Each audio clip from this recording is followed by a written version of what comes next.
My name is Sienna, 33 years old, and until tonight I was the invisible force keeping my family from total financial ruin. Stay in the kitchen, your sister has the face for the investors my father commanded at the grand opening of the upscale Manhattan restaurant I built entirely from scratch. I did not scream or argue. I simply untied my apron, walked out the service doors, and drove into the night.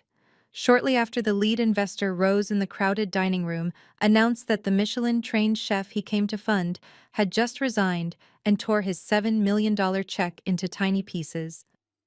Before I continue this story, let me know where you are watching from in the comments below. Hit like and subscribe if you have ever had to walk away from toxic relatives who tried to steal your light. The heat inside the kitchen of the Gilded Apron was absolutely suffocating. It was opening night, and the Manhattan elite filled the dining room, waiting to taste the menu I spent 2 grueling years perfecting in Paris. I wiped sweat from my forehead with the back of my forearm and quickly intercepted a hot pan from a panicking line cook. The young man was about to burn the brown butter for our signature scallop appetizer. I took the handle, lowered the heat, and whisked the sauce until it smelled perfectly like toasted hazelnuts. I was the executive chef, the recipe creator, and the absolute only reason this establishment was not burning to the ground. Melanie had insisted on hiring her lazy friends to staff the line to save money, leaving me to manage a crew of complete amateurs. Smoke billowed from the grill station, order tickets printed endlessly from the machine, and the sheer volume of guests threatened to drown us. But I was totally in my element. I managed the chaos, plating dishes with surgical precision, pushing my tired body to its absolute limit because this restaurant was supposed to be my ultimate legacy. My parents poured their retirement savings into the lease, but I was the one bleeding onto the cutting boards every day. Suddenly, the swinging kitchen doors violently crashed open. My father Richard stormed in wearing a custom Italian suit that cost more than my entire culinary school tuition. He did not ask how the dinner service was going. He did not thank me for working a 14-hour shift to ensure everything was perfect. Instead, he looked at my flour-stained chef coat and scowled in pure disgust. "Sienna, what on earth is wrong with your hair?" he barked loudly, making sure the entire staff heard his voice. "You look like you just crawled out of a filthy dumpster. Go wash your face immediately. The dining room is full of billionaires, and you are out here sweating like a common street laborer." I carefully placed a pair of plating tweezers down on the stainless steel counter and looked at him. "I am sweating because I am cooking for 300 people, Dad. The blackberry reduction for the duck needs my constant attention, and half the cooks Melanie hired do not even know how to properly hold a chef knife." Richard stepped closer, his face turning an angry shade of red. "Do not dare blame your sister for your own incompetence. Melanie is out there right now charming Preston Cole, the single most important venture capitalist in New York City. She is securing our financial future while you are just playing in the grease. I need you to stay out of sight tonight. You are entirely unpresentable for high society." The profound disrespect was not entirely new, but tonight it felt like a sharp physical blow to my chest. I had spent years being the family scapegoat, the quiet workhorse tucked away while my parents openly allowed my sister to claim all my hard-earned achievements. Richard aggressively pointed a manicured finger directly at my face. "Your sister is the true face of this brand. She has the business degree and the elegance to properly handle the wealthy investors. You are just the hands making the food. Stay in the kitchen, do not come out, and do not ruin Melanie's big moment." He turned around and pushed back through the swinging wooden doors, leaving a heavy, toxic silence in his wake. The young line cook stared at me in shock, waiting to see my reaction. The ticket machine kept screaming, spitting out another dozen complex orders. I looked at the perfectly plated dishes, the sauces I developed from scratch, and the hard-earned grease on my tired hands. I realized in that exact moment that my family did not see me as a beloved daughter or a brilliant chef. They simply saw me as an appliance to hide in the dark. Before I could even process the sting of my father's words, the heavy metal doors swung open again. This time it was Melanie. She glided into the chaotic, grease-stained kitchen, looking like she was walking down a runway in Milan. She was wearing a stunning floor-length emerald silk gown. She even had the audacity to pair it with crystal-embellished heels, that cost more than my entire monthly salary. Those shoes were completely impractical for a slippery commercial kitchen floor, but she did not care. She walked with an arrogant swagger that demanded absolute attention from everyone around her. I recognized the designer immediately. It was a $4,000 dress, and I knew exactly how she paid for it. That money had been siphoned directly from the small business loan we took out to buy our commercial-grade ovens. While I was scrubbing floors and negotiating with wholesale seafood vendors at 4 in the morning, Melanie was apparently shopping on Fifth Avenue on the restaurant's dime. The line cooks stopped what they were doing and stared at her. She looked entirely out of place among the stainless steel prep tables and the frantic energy of a working kitchen. She did not even acknowledge the staff. Her eyes locked onto me and she offered a condescending, perfectly glossed smile. She walked over to the expediting station where I was finishing the plating for our pan-seared halibut. Melanie leaned over, careful not to let the silk of her dress touch the counter, and stared critically at the saffron-infused beurre blanc I had just delicately drizzled over the fish.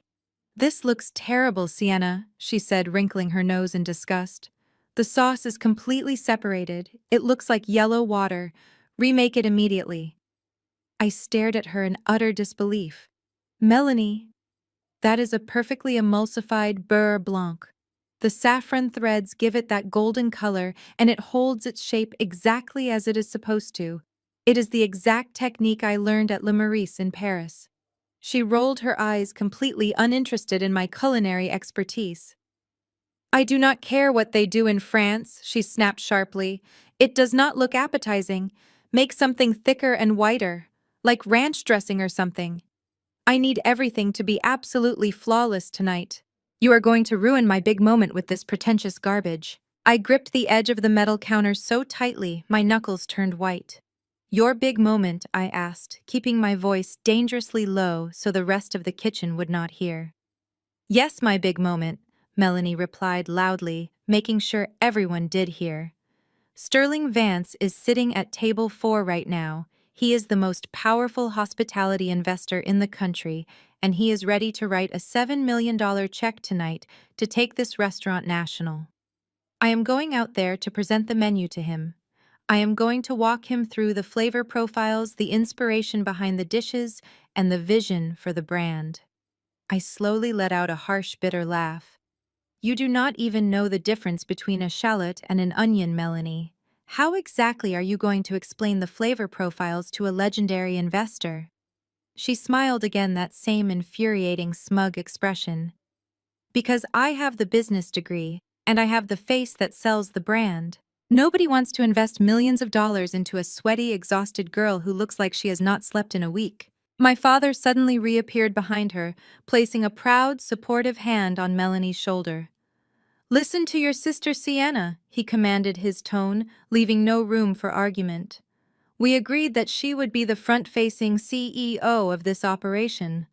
Mr. Vance wants to see a poised, polished executive leading his investment, not a messy cook. Melanie will take the credit for the menu concept tonight. It is the only way we are going to secure that $7 million check.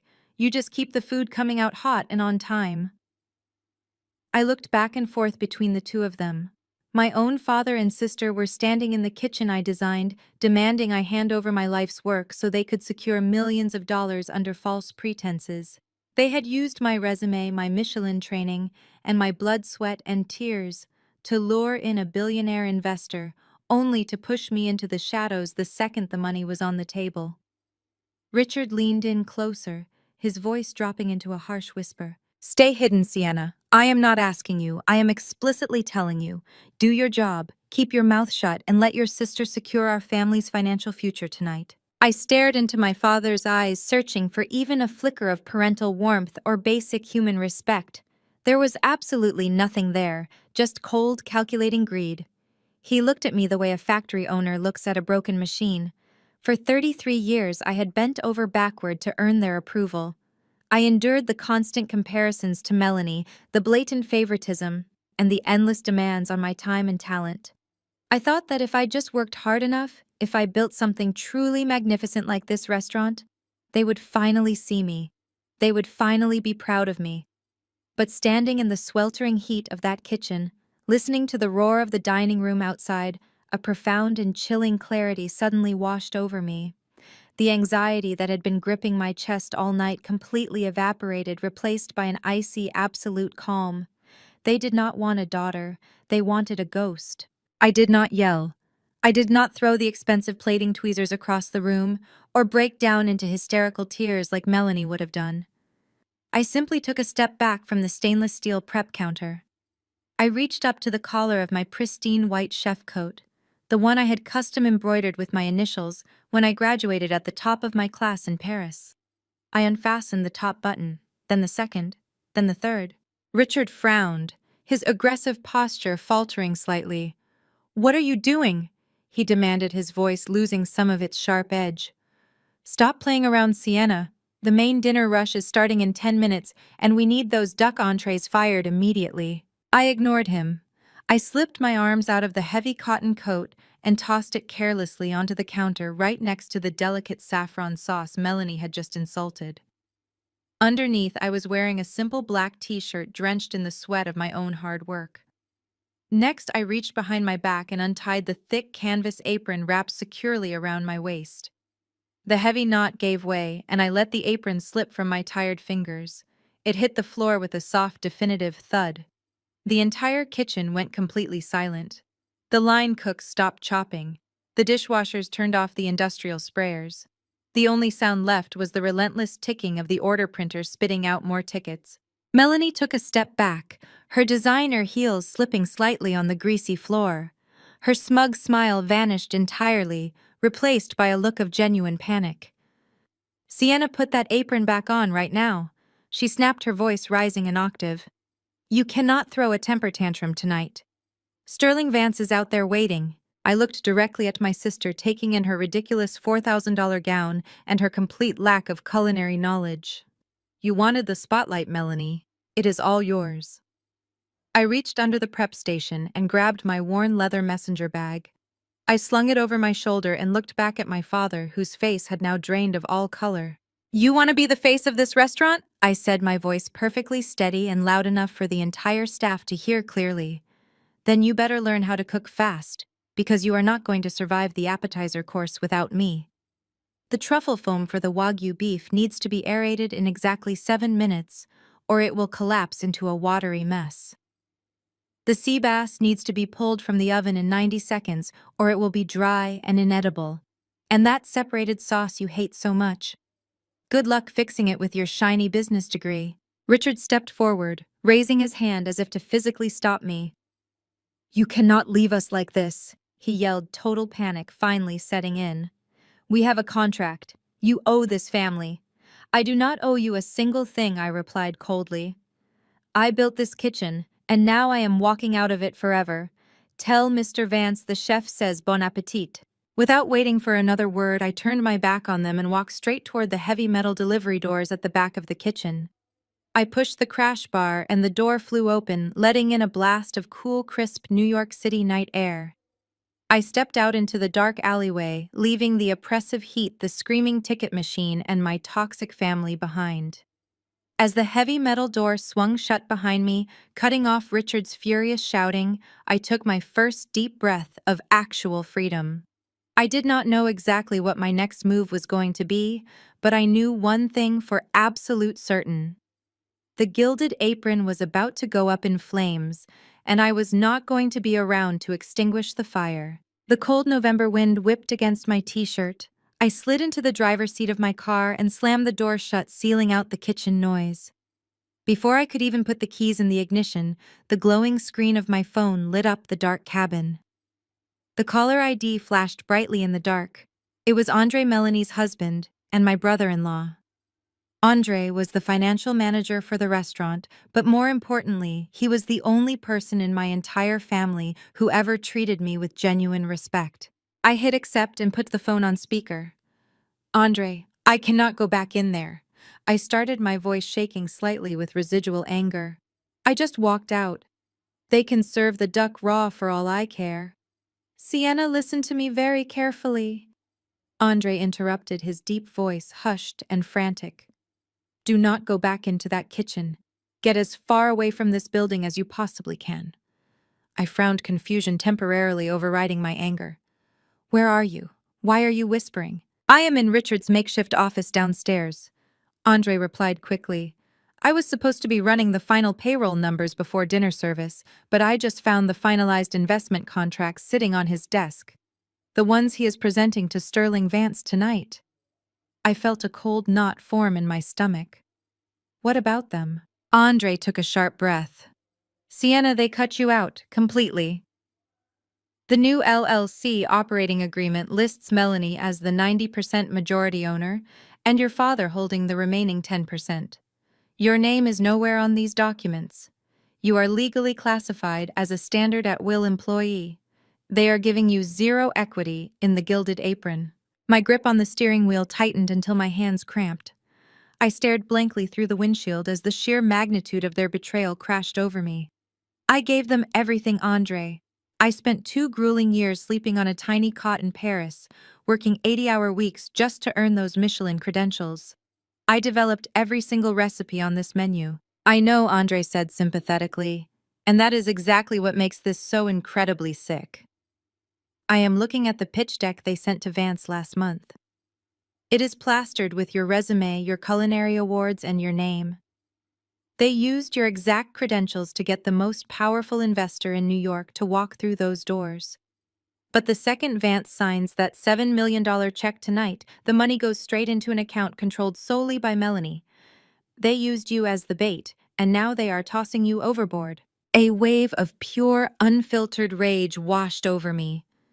It was not just about the disrespect in the kitchen anymore. This was a calculated, premeditated financial theft. My own father had orchestrated an elaborate fraud to strip me of my life's work and hand it to his golden child. Andre, I whispered, my voice turning remarkably cold. Vance is upstairs right now. He is sitting at table 4 waiting for the appetizer course. Richard just told me to stay hidden in the kitchen so Melanie could pretend she is the mastermind behind the menu concept. Andre let out a heavy sigh of disgust. Of course he did.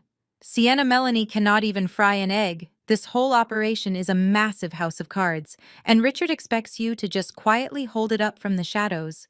What are you going to do? I looked at the digital clock on my dashboard. It was 7:15. The main dinner rush was about to hit its absolute peak. I am not holding up their house of cards anymore, I told him firmly. I left my apron on the counter. I am in my car right now, and I am leaving. There was a brief moment of stunned silence on the other end of the line, followed by a low, approving chuckle from Andre. Good for you, Sienna. It is about damn time you stood up to them. But you need to be prepared. When Richard realizes you are actually gone and the kitchen starts crashing, he is going to lose his mind. He will try to blame this entire disaster on you. Let him try, I replied, reaching for the ignition. He cannot cook the food, and neither can his precious CEO daughter. I appreciate the warning, Andre. You should probably get out of that building too before the health inspector shuts it down. I will be fine, Andre said, his tone suddenly shifting to something much more serious. I have my own exit strategy to deal with tonight. Just keep your phone close, Sienna. This is going to get incredibly ugly. I ended the call with Andre dropping my phone on the passenger seat. A sharp buzz from the device shattered the quiet of my car. The screen illuminated. It was a message from Melanie. I unlocked it, expecting a frantic demand to return to the kitchen. Instead, I read pure arrogance. Thanks for prepping the food, loser, it read. I will take it from here. Do not bother coming back tomorrow. We can hire line cooks to follow your little recipe book for minimum wage. You lacked the proper vision for high society. Go find a cheap diner to flip burgers in. Sterling Vance loves me. Enjoy your drive home. I read the words twice, letting the audacity wash over me. A normal person might have broken down crying in that dark alleyway. I sacrificed my youth, social life, and mental health to build that exact menu. I burned my arms on commercial ovens to perfect the flavor profiles currently sitting on Sterling Vance's table. But as I stared at the glowing screen, I did not feel the sudden urge to cry. I did not feel sad or defeated at all. Instead, a slow, icy smile spread across my face. Melanie genuinely believed that high-end culinary art was just following a basic recipe book. She honestly thought cooking at a Michelin star level was exactly like assembling cheap furniture. She had absolutely no idea that I never actually wrote down the final steps for the signature dishes. The specific binding agent for the scallop puree, the precise resting temperature for the Wagyu beef, the exact acid balance in the vinaigrettes. None of that critical information was in the kitchen prep book. It was all locked securely inside my head. By the time I finished reading her pathetic text, they were probably already ruining the first course. I tossed the phone back onto the seat and confidently shifted the car into drive. I pulled out of the tight alley and seamlessly merged onto the busy Manhattan street. Originally, I was just going to drive straight back to my small apartment in Brooklyn, lock the heavy door, and sleep for a week. I was going to simply let them fail on their own. But Melanie's vicious text message completely changed everything. Failing quietly on their own was not nearly enough anymore. I needed to aggressively ensure their complete financial destruction. I reached over and tapped the glowing navigation screen on my dashboard. I canceled the quiet route to Brooklyn and rapidly typed in a brand new destination. The GPS recalculated, directing me straight down toward the bustling financial district. I merged onto the fast highway, watching the glittering, massive skyline of New York City blur past my window. I was heading to the office of my corporate lawyer, David. 6 months ago, when my father first started acting secretive about the bank financing and officially excluding me from the meetings, my survival instincts kicked in. I quietly hired David, one of the most feared intellectual property attorneys in Manhattan. Together, we secretly formed a private LLC, completely under my own name. We legally trademarked the prestigious name, The Gilded Apron. We officially copyrighted every single recipe, every unique menu design, and every proprietary spice blend I ever created. Because I personally paid for the initial ingredient testing out of my own depleted savings account before the business loan ever cleared, I legally owned the intellectual property outright. My family stupidly thought I was just a naive, easily manipulated chef who only knew how to chop vegetables and stay silent. They severely underestimated my intelligence and my absolute resolve. I finally pulled into the underground parking garage of David's prestigious law firm. It was quite late, but I knew for a fact he was still upstairs working. I had texted him earlier in the afternoon to fully prepare the heavy paperwork, just in case my family actually tried to pull a stunt at the grand opening. I securely parked my car, grabbed my heavy leather bag, and walked purposefully toward the glowing glass elevators. The cold concrete floor echoed loudly with the confident sound of my leather boots. I was no longer the sweaty, flour-covered girl they arrogantly banished to the back room. As the high-speed elevator shot up toward the 50th floor, my phone aggressively buzzed again inside my bag. I did not even bother checking the glowing screen. I knew exactly what it was. The complex appetizer course had officially hit the VIP tables, and their pathetic house of cards was already collapsing. I confidently stepped out of the elevator into the pristine lobby of the expensive law firm. It was time to pull the legal trigger and burn their stolen empire straight to the absolute ground. Back at the Gilded Apron, the atmosphere in the dining room was completely electric. The heavy mahogany doors remained propped open by two uniformed valets, welcoming a steady stream of New York City elite. Women draped in diamonds and men in tailored bespoke suits filled the velvet booths. The crystal chandeliers cast a warm golden glow over the crisp white tablecloths. A string quartet played softly in the corner, almost entirely drowned out by the low hum of expensive conversations. Richard stood near the mahogany hostess stand, his chest puffed out with pride. He repeatedly checked his gold watch, waiting for the evening's single most important arrival. Then the heavy glass doors parted one final time. Sterling Vance stepped into the restaurant. He was an imposing figure, a billionaire investor known for his absolute ruthlessness in the hospitality industry. He wore a sharp, dark navy suit, without a tie, projecting an aura of quiet, immense power. He was not accompanied by an entourage, only his personal assistant, who carried a sleek leather portfolio. Richard immediately nudged Melanie, who was nervously fixing her designer dress. "Show time," he hissed quietly.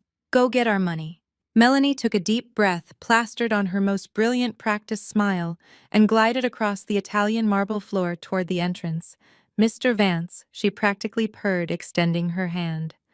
"Welcome to the Gilded Apron. I am Melanie, the CEO and creative director behind the brand. We are absolutely thrilled you could join us for our opening night." Sterling Vance accepted her hand with a firm, brief shake. His sharp eyes scanned the dining room, taking in the expensive decor before finally settling on her. "The space looks adequate, Melanie, but I do not invest in expensive light fixtures.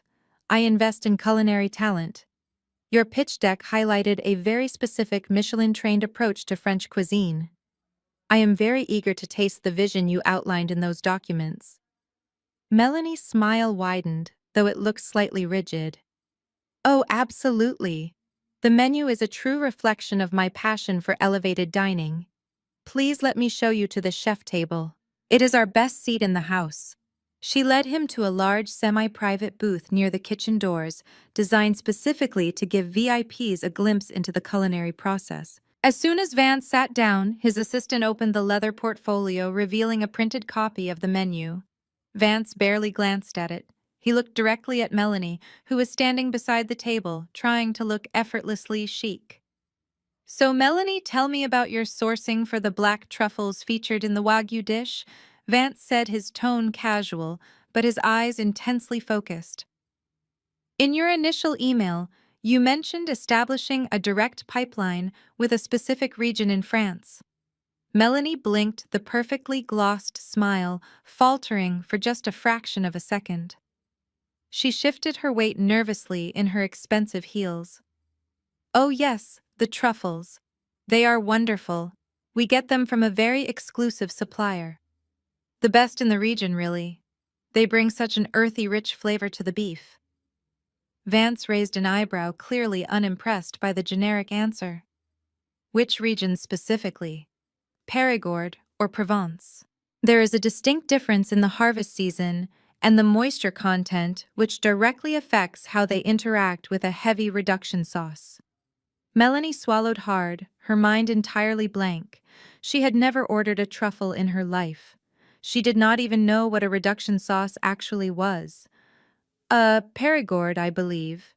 "Yes, definitely Périgord. We ensure they are very fresh." "Fresh?" Vance repeated, a hint of genuine amusement crossing his features. "Melanie, winter truffles from Périgord are currently out of season. If you are serving fresh ones tonight, they are either from Australia or you are lying to me." Melanie's face flushed a deep, uncomfortable shade of red. "Right, of course. My apologies. I oversee the macro operations, so sometimes the daily sourcing details slip my mind. I assure you they are of the highest quality." Vance leaned back in his leather chair, steepling his fingers together. "I see. Well, let us move to the appetizer course then. I am particularly interested in the scallop puree. Your notes emphasized a unique emulsion technique to prevent the butter from breaking under the heat of the pass. Could you elaborate on that process? I have seen many talented chefs fail to hold that specific emulsion." Melanie felt a cold sweat prick the back of her neck. The kitchen doors swung open behind her and a waiter rushed past carrying a tray of cocktails. She desperately wished she could disappear. "The emulsion," she stammered, her voice losing its confident purr. "Yes, it is very technical. We use a special blender. It makes the butter very smooth so it does not break." Sterling Vance stared at her in complete silence for a long, agonizing moment. His assistant stopped taking notes and looked up. "A special blender," Vance finally repeated, his voice dangerously quiet. "That is your technical explanation." Melanie nodded frantically, completely out of her depth. "Exactly. It is highly proprietary." Vance did not smile. He simply nodded slowly. "Fascinating. Well, I look forward to tasting this proprietary blender technique. Bring out the first course, Melanie. Let us see if the food speaks louder than your explanations." Melanie ran back through the swinging metal doors into the kitchen. her arrogance completely shattered by Sterling Vance and his brutal line of questioning. She clapped her hands together frantically, her voice high and shrill. "Where is the first course? Mr. Vance is waiting, and he is already asking ridiculous questions about truffles. I need those scallop plates out in the dining room right now. Get them plated." The kitchen was in a state of absolute paralyzed chaos. The young lead-line cook she had foolishly hired for a very low salary was frantically tearing through the upper shelves above my prep station. He was tossing metal bowls and plastic containers onto the floor. "It is gone!" he yelled over the sound of the screaming ticket printer. "What is gone?" Melanie demanded, grabbing him by the shoulder of his cheap chef coat. The black leather notebook, he replied, his eyes wide with panic. Sienna took her recipe book. "And the spice containers. The jars with the toasted hazelnut dust and the dried tarragon powder are missing. We do not have the exact measurements for the scallop puree, and the butter sauce just broke again." Melanie looked at the stainless steel counter where I had left my apron. "Well, figure it out!" she shrieked, her face turning pale. "You went to culinary school. Just make a puree and sear the stupid scallops. We cannot keep a billionaire waiting. Make it look pretty." The cook scrambled in a blind panic. Without my spice blends and temperature instructions, they were completely lost. The young cook threw a handful of raw scallops onto a smoking hot pan without patting them dry first. The moisture caused the hot oil to spit, effectively boiling the seafood instead of giving it a crisp sear. Meanwhile, another cook was desperately trying to force cold butter into a hot pan of wine, watching in horror as the sauce rapidly separated into a greasy, unappetizing yellow puddle. "Just plate it!" Melanie screamed, watching the digital clock on the wall tick forward. "Wipe the edges and garnish it with something green. I do not care what it is." Waiters nervously grabbed the poorly executed plates and pushed their way back into the elegant dining room. Melanie smoothed down her expensive silk dress, took a deep breath to steady her shaking hands, and followed them out. She plastered a fake smile onto her face as she approached the VIP booth. "Here we are, Mr. Vance," Melanie announced with forced enthusiasm. "Our signature pan-seared scallops with a saffron beurre blanc and a delicate cauliflower puree. Enjoy." The waiter carefully set the heavy porcelain plate down in front of the legendary investor. Sterling Vance did not immediately pick up his fork. He sat perfectly still, staring down at the food.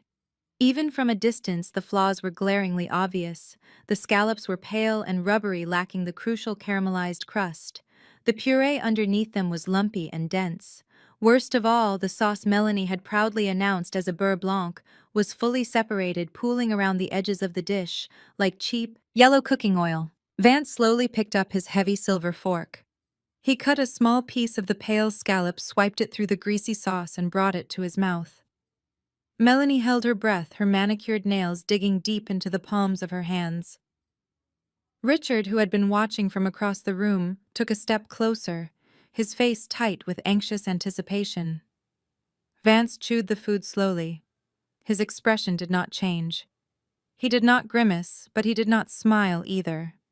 After exactly one bite, he swallowed, placed his silver fork down on the edge of the pristine white plate, and picked up his linen napkin. He dabbed his mouth and folded the napkin, placing it on the table. "Is everything to your liking?" Melanie asked, her voice trembling slightly. Vance looked up at her, his dark eyes entirely devoid of warmth. "This scallop is terribly overcooked," he stated evenly, his voice carrying easily over the soft string quartet playing in the corner. "The puree is gritty, and your proprietary blender technique seems to have resulted in a completely broken, oily sauce. This is not the food of a Michelin-trained chef. This is the food of a terribly confused amateur." The nearby chatter suddenly and completely died. The surrounding tables overheard the harsh critique. The celebratory energy vanished, replaced by a heavy, suffocating tension. Richard frantically rushed over, his face slick with cold sweat. He opened his mouth to offer a frantic excuse to the investor, but the words completely failed him. Sterling Vance just sat there emanating cold authority, while Melanie stood entirely frozen in sheer, unadulterated terror. Before the silence could stretch into absolute ruin, Andre stepped out from the shadows of the hostess stand. He had been watching the entire agonizing exchange unfold from across the elegant room. He walked smoothly toward table 4, projecting an air of calm professionalism that directly contrasted with Richard panic and Melanie complete paralysis. Mr. Vance, I sincerely apologize for this unacceptable misstep. Andre said, his deep voice steady and reassuring. He smoothly motioned for a nearby busboy to immediately clear the offending scallop plates from the pristine table. We are experiencing an unforeseen issue with our kitchen staff tonight. Please allow me to personally arrange a different appetizer while we rectify the situation. Vance did not say a word, but he gave a slight curt nod, acknowledging Andre's competence. Andre then turned his attention to the surrounding tables, gracefully moving through the dining room. He offered complimentary bottles of expensive champagne, comped entire checks, and used his natural charisma to temporarily soothe the growing wave of angry murmurs sweeping through the restaurant. Melanie just stood frozen near the busy bar, watching her husband do the difficult job she arrogantly claimed she was born to do just moments ago. He was managing the immediate crisis perfectly, acting exactly like the skilled financial and floor manager he was hired to be. But Richard did not see a professional saving his business from total ruin. He only saw someone stealing the precious spotlight from his golden daughter. As Andre finished comping a meal for a prominent food critic at table 9, Richard suddenly grabbed him aggressively by the elbow. Richard's fingers dug painfully into the expensive fabric of Andre's tailored suit jacket. He yanked Andre forcefully away from the dining room floor and dragged him into the narrow, dimly lit hallway leading toward the private wine cellar.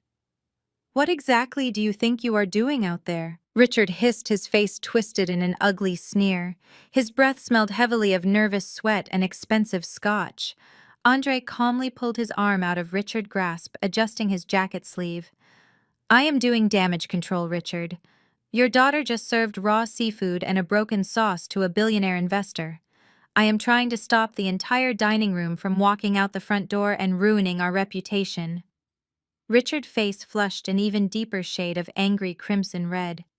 You do not speak to the VIPs, he spat, pointing a shaking finger directly at Andre's chest. You are the accountant. You stay in the back office and crunch the numbers. I did not bring you into my family so you could parade around the dining room acting like you own the place. You are making us look desperate and weak. Andre stared at his father-in-law, his expression hardening.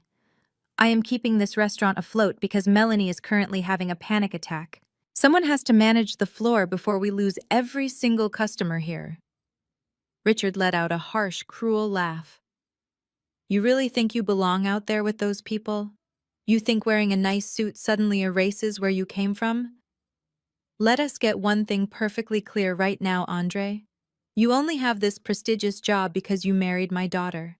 You grew up in a tiny, run-down apartment in Queens with absolutely nothing. My wealthy friends are out there. The Manhattan elite are out there. You are not high society. You are just a convenient diversity hire we tolerate for corporate optics.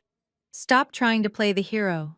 Remember your roots and know your exact place in this hierarchy. The incredibly offensive words hung heavily in the cold air of the hallway. Richard's chest heaved with angry breaths, expecting Andre to either apologize or back down defensively. Instead, a profound, eerie silence fell over Andre. He looked at Richard, truly seeing the ugly, hollow man standing in front of him. For 5 long years, Andre had quietly endured the subtle microaggressions, the condescending remarks at holiday dinners, and the constant reminders that he was an outsider. He had tolerated the endless disrespect because he truly loved Melanie and believed they were building a genuine life together. But looking at Richard now and knowing Melanie was entirely complicit in the massive financial theft against Sienna, the final veil dropped completely. Andre realized with absolute certainty that this toxic family would never view him as an equal human being. He was just another disposable tool to be used and discarded exactly like they were trying to do to Sienna tonight. He did not yell. The burning anger he felt instantly crystallized into something cold and highly functional. He realized his marriage was completely dead. There was nothing left to save here. He silently turned and walked away. While Andre was walking away from his completely toxic marriage in that dark restaurant hallway, I was sitting 50 floors above the sparkling Manhattan skyline holding a heavy gold fountain pen. The office was perfectly quiet, a sharp contrast to the screaming ticket machines and the intense heat I had just escaped. David, my corporate attorney, smoothly slid a thick stack of pristine legal documents across his polished mahogany desk. He looked at me over the rim of his wire glasses, his expression a careful mixture of professional detachment and genuine respect. "Are you absolutely sure you want to pull the trigger tonight, Sienna?" he asked quietly, folding his hands together.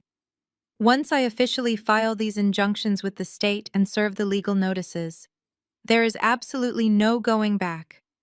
Your family will instantly lose the restaurant, the bank will recall their massive business loans, and they will face total financial ruin." I did not hesitate for a single second. I looked down at the top page of the dense legal document. The bold black letters at the top read "Revocation of Intellectual Property" and "Immediate Cease and Desist." My path to this leather chair started exactly 6 months ago. I had stayed late at the restaurant to test a new pastry dough when I accidentally overheard a private phone call between my father and his commercial real estate broker. Richard was loudly bragging in his office about how Melanie was going to easily secure the Vance funding. He explicitly explained how they were structuring the new operating agreement to completely bypass my equity. He casually called me a naive emotional workhorse who would just keep cooking as long as they threw me a modest monthly salary. The profound betrayal shattered my heart, but it also woke me up. The very next morning, I walked straight into David's office and silently set up a private holding company. I named it Ironclad Culinary LLC. Because I personally paid for the initial ingredient testing out of my own depleted savings account before the family business loan ever cleared, I was the sole legal owner of the creations. I methodically copyrighted every single recipe on the menu. I legally protected the specific ingredient measurements, the proprietary spice, blends, the unique plating designs, and even the exact brand name, the Gilded Apron. My father was so arrogantly focused on securing the bank loans against his house and hyping up Melanie that he never even bothered to check the Federal Trademark Registry. He just blindly assumed he owned me and everything my mind naturally produced. He thought my talent was his birthright. I pressed the nib of the gold pen to the thick paper and signed my full name on the dotted line. I flipped to the next page, reading the harsh legal jargon, and signed again. I was not just throwing a childish temper tantrum, I was actively and legally dismantling their entire fraudulent enterprise from the inside out. The heavy documents I was currently signing legally prohibited Richard and Melanie from serving any dish that even remotely resembled my unique creations. It legally stripped them of the right to use the restaurant name on their menus, their signage, or their lucrative investment pitch decks. Without my protected intellectual property, they were just two desperate people standing in an expensive leased room with a mountain of unpayable debt. David gathered the freshly signed documents, checked the signatures, and neatly tapped the stack against his desk. "The injunction is now legally active," he stated, checking his expensive silver watch. "I have a professional courier standing by downstairs in the lobby. We can have these legally served to your father at his home address by tomorrow morning." I shook my head, a cold, hard smile touching my lips. "Tomorrow morning is much too late, David. Sterling Vance is sitting in their dining room right this very second, eating a completely ruined, separated version of my signature scallop dish. If Vance signs that $7 million investment check tonight, he becomes legally entangled in their massive financial fraud. I will not let an innocent investor lose millions of dollars just because my family lacks basic human decency and business ethics. We are not waiting for a courier tomorrow. We are dropping the legal bomb tonight." David raised a curious eyebrow, clearly impressed by my ruthless sense of timing. How exactly do you plan to deliver a legal cease and desist in the middle of a busy dinner service?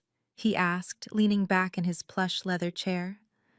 I reached into my leather bag and pulled out my silver laptop, placing it firmly on his desk. I am not going to serve my father, I replied, flipping the screen open. I am going to serve his money. I had told David I was going to serve his money, and he simply smiled, handing me a secure, encrypted flash drive containing the digital copies of every single injunction, copyright certificate, and trademark registration we had just executed. I thanked David for his flawless legal execution, packed my heavy leather bag, and rode the high-speed elevator back down to the dimly lit underground parking garage. The cold concrete floor echoed loudly with my footsteps as I approached my parked car. I climbed into the driver's seat, shut the heavy door, and locked it. The deep silence of the concrete garage was deafening compared to the absolute chaos I knew was currently unfolding uptown at the restaurant. I did not immediately start the engine. I needed absolute focus for this next crucial step. Instead of driving away, I placed my silver laptop securely on the center console and opened the screen. The harsh blue light brightly illuminated the dark cabin of my car. I connected the laptop to my phone's cellular hotspot, watching the small wireless network icon solidify on the screen. My hands were perfectly steady. I was no longer the exhausted flower-covered girl they had banished to the back alley. I was a completely independent business owner, executing a flawless defensive strategy. I opened my secure corporate email client and created a new blank message. Finding Sterling Vance's personal business email address was not difficult at all. Andre had discreetly forwarded it to me weeks ago when he first discovered Richard's fraudulent pitch deck, just in case I ever needed a direct line of communication to protect myself. I typed the billionaire investor's secure email address into the recipient field. Next, I carefully crafted the subject line. I needed something that would immediately cut through the inevitable noise of his busy inbox and demand his absolute attention right there at the dinner table. I typed, "The Gilded Apron Fraudulent Investment and Intellectual Property Revocation." It was cold, strictly legal, and entirely accurate. Then I clicked the small paperclip icon to begin attaching the heavy digital files. I uploaded the massive PDF of the Ironclad Operating Agreement for Ironclad Culinary, LLC, legally proving my sole ownership of the entire brand concept. I attached the high-resolution scanned copies of my authentic Michelin credentials from Paris, the exact ones Richard had illegally photocopied and plastered all over his investment pitch to lure Vance into the building. Finally, I attached the heavy, freshly signed cease and desist order that legally barred my family from serving any of my food or using the restaurant name, effective immediately. The green progress bar quickly filled across the screen as the dense files attached to the email. Now came the most critical part of the entire evening. I placed my fingers on the keyboard to compose the body of the message. I did not want to sound bitter, emotional, or vindictive like a slighted family member. I needed to sound exactly like a calculating professional CEO, protecting her incredibly valuable corporate assets. Dear Mr. Vance, I began typing rapidly in the quiet, isolated car. You are currently sitting at table 4 inside a restaurant that is operating under entirely false pretenses. The investment pitch deck you received from Richard and Melanie was built entirely on stolen intellectual property. They do not own the rights to the menu you are eating, the proprietary techniques being poorly executed in the kitchen, or even the name of the establishment itself. I am the sole legal owner of these assets, and I have attached the federal filings to unequivocally prove it. I paused for a moment, taking a deep breath of the stale garage air. I pictured my father's cruel, demanding face when he told me I was unpresentable for high society. I pictured Melanie wearing a $4,000 silk dress, bought with the sweat equity of my ruined social life. I let my fingers hover over the glowing keys before typing the final devastating sentences. Furthermore, Melanie possesses absolutely no culinary training. I spent 2 grueling years in Paris, earning the exact credentials they are currently using to secure your $7 million investment. I refused to let an innocent investor be heavily defrauded by my family greed. The chef you came to fund just quit because she was ordered to stay in the kitchen. I have officially issued an immediate cease and desist. Do not sign that check. Sincerely, Sienna. I read the short, highly lethal email one final time, checking for any grammatical errors. It was absolutely perfect. It was the exact financial kill shot my toxic family deserved. Without a single second thought, I moved the cursor over the bright blue send button and firmly clicked the trackpad. A soft electronic sound echoed from the laptop speakers, confirming the encrypted message was instantly delivered directly to Sterling Vance's private server. I closed the laptop, leaned back against the comfortable leather headrest, and finally turned the key in the ignition. The powerful engine roared to life, filling the quiet concrete garage with a steady, reassuring hum. The absolute finality of what I had just done washed over me, bringing a profound sense of inner peace. The bomb was officially dropped. While I was sitting comfortably in my car miles away, the atmosphere inside the Gilded Apron was rapidly deteriorating. The disastrous appetizer course had left an uncomfortable tension in the dining room. Waiters rushed to clear the uneaten rubbery scallops and broken yellow butter sauce from the tables, avoiding eye contact with the patrons. The gentle music from the string quartet felt out of place against the low murmurs of the guests. But my father was not a man who ever accepted defeat. In his arrogant mind, reality was something he could easily manipulate with a public relations spin. He completely ignored the culinary disaster that had just occurred. He decided the best way to save the evening was to aggressively push forward and secure the money before Sterling Vance could ask more questions or walk out the door. Richard smoothed down the lapels of his Italian suit, wiped the sweat from his forehead with a linen napkin, and picked up a champagne flute. He grabbed a silver knife and began tapping it against the glass. The high-pitched ringing noise cut through the heavy atmosphere of the dining room. The string quartet immediately stopped playing. The low murmurs of the confused guests slowly died down as all eyes turned toward the center of the room. Richard smiled broadly, projecting a false warmth that made my skin crawl. "Ladies and gentlemen," Richard announced, his voice booming across the silent room. "If I could please have your undivided attention for a moment." He stepped right into the center of the dining room, positioning himself perfectly under the brightest crystal chandelier so the hired press photographers could get a perfect clear shot. "Tonight is not just the grand opening of a restaurant," he continued smoothly. "Tonight is the culmination of a massive dream. It is the beginning of a brand new culinary empire right here in Manhattan. And none of this incredible luxury, none of this groundbreaking vision would be possible without the absolute genius of my beautiful daughter."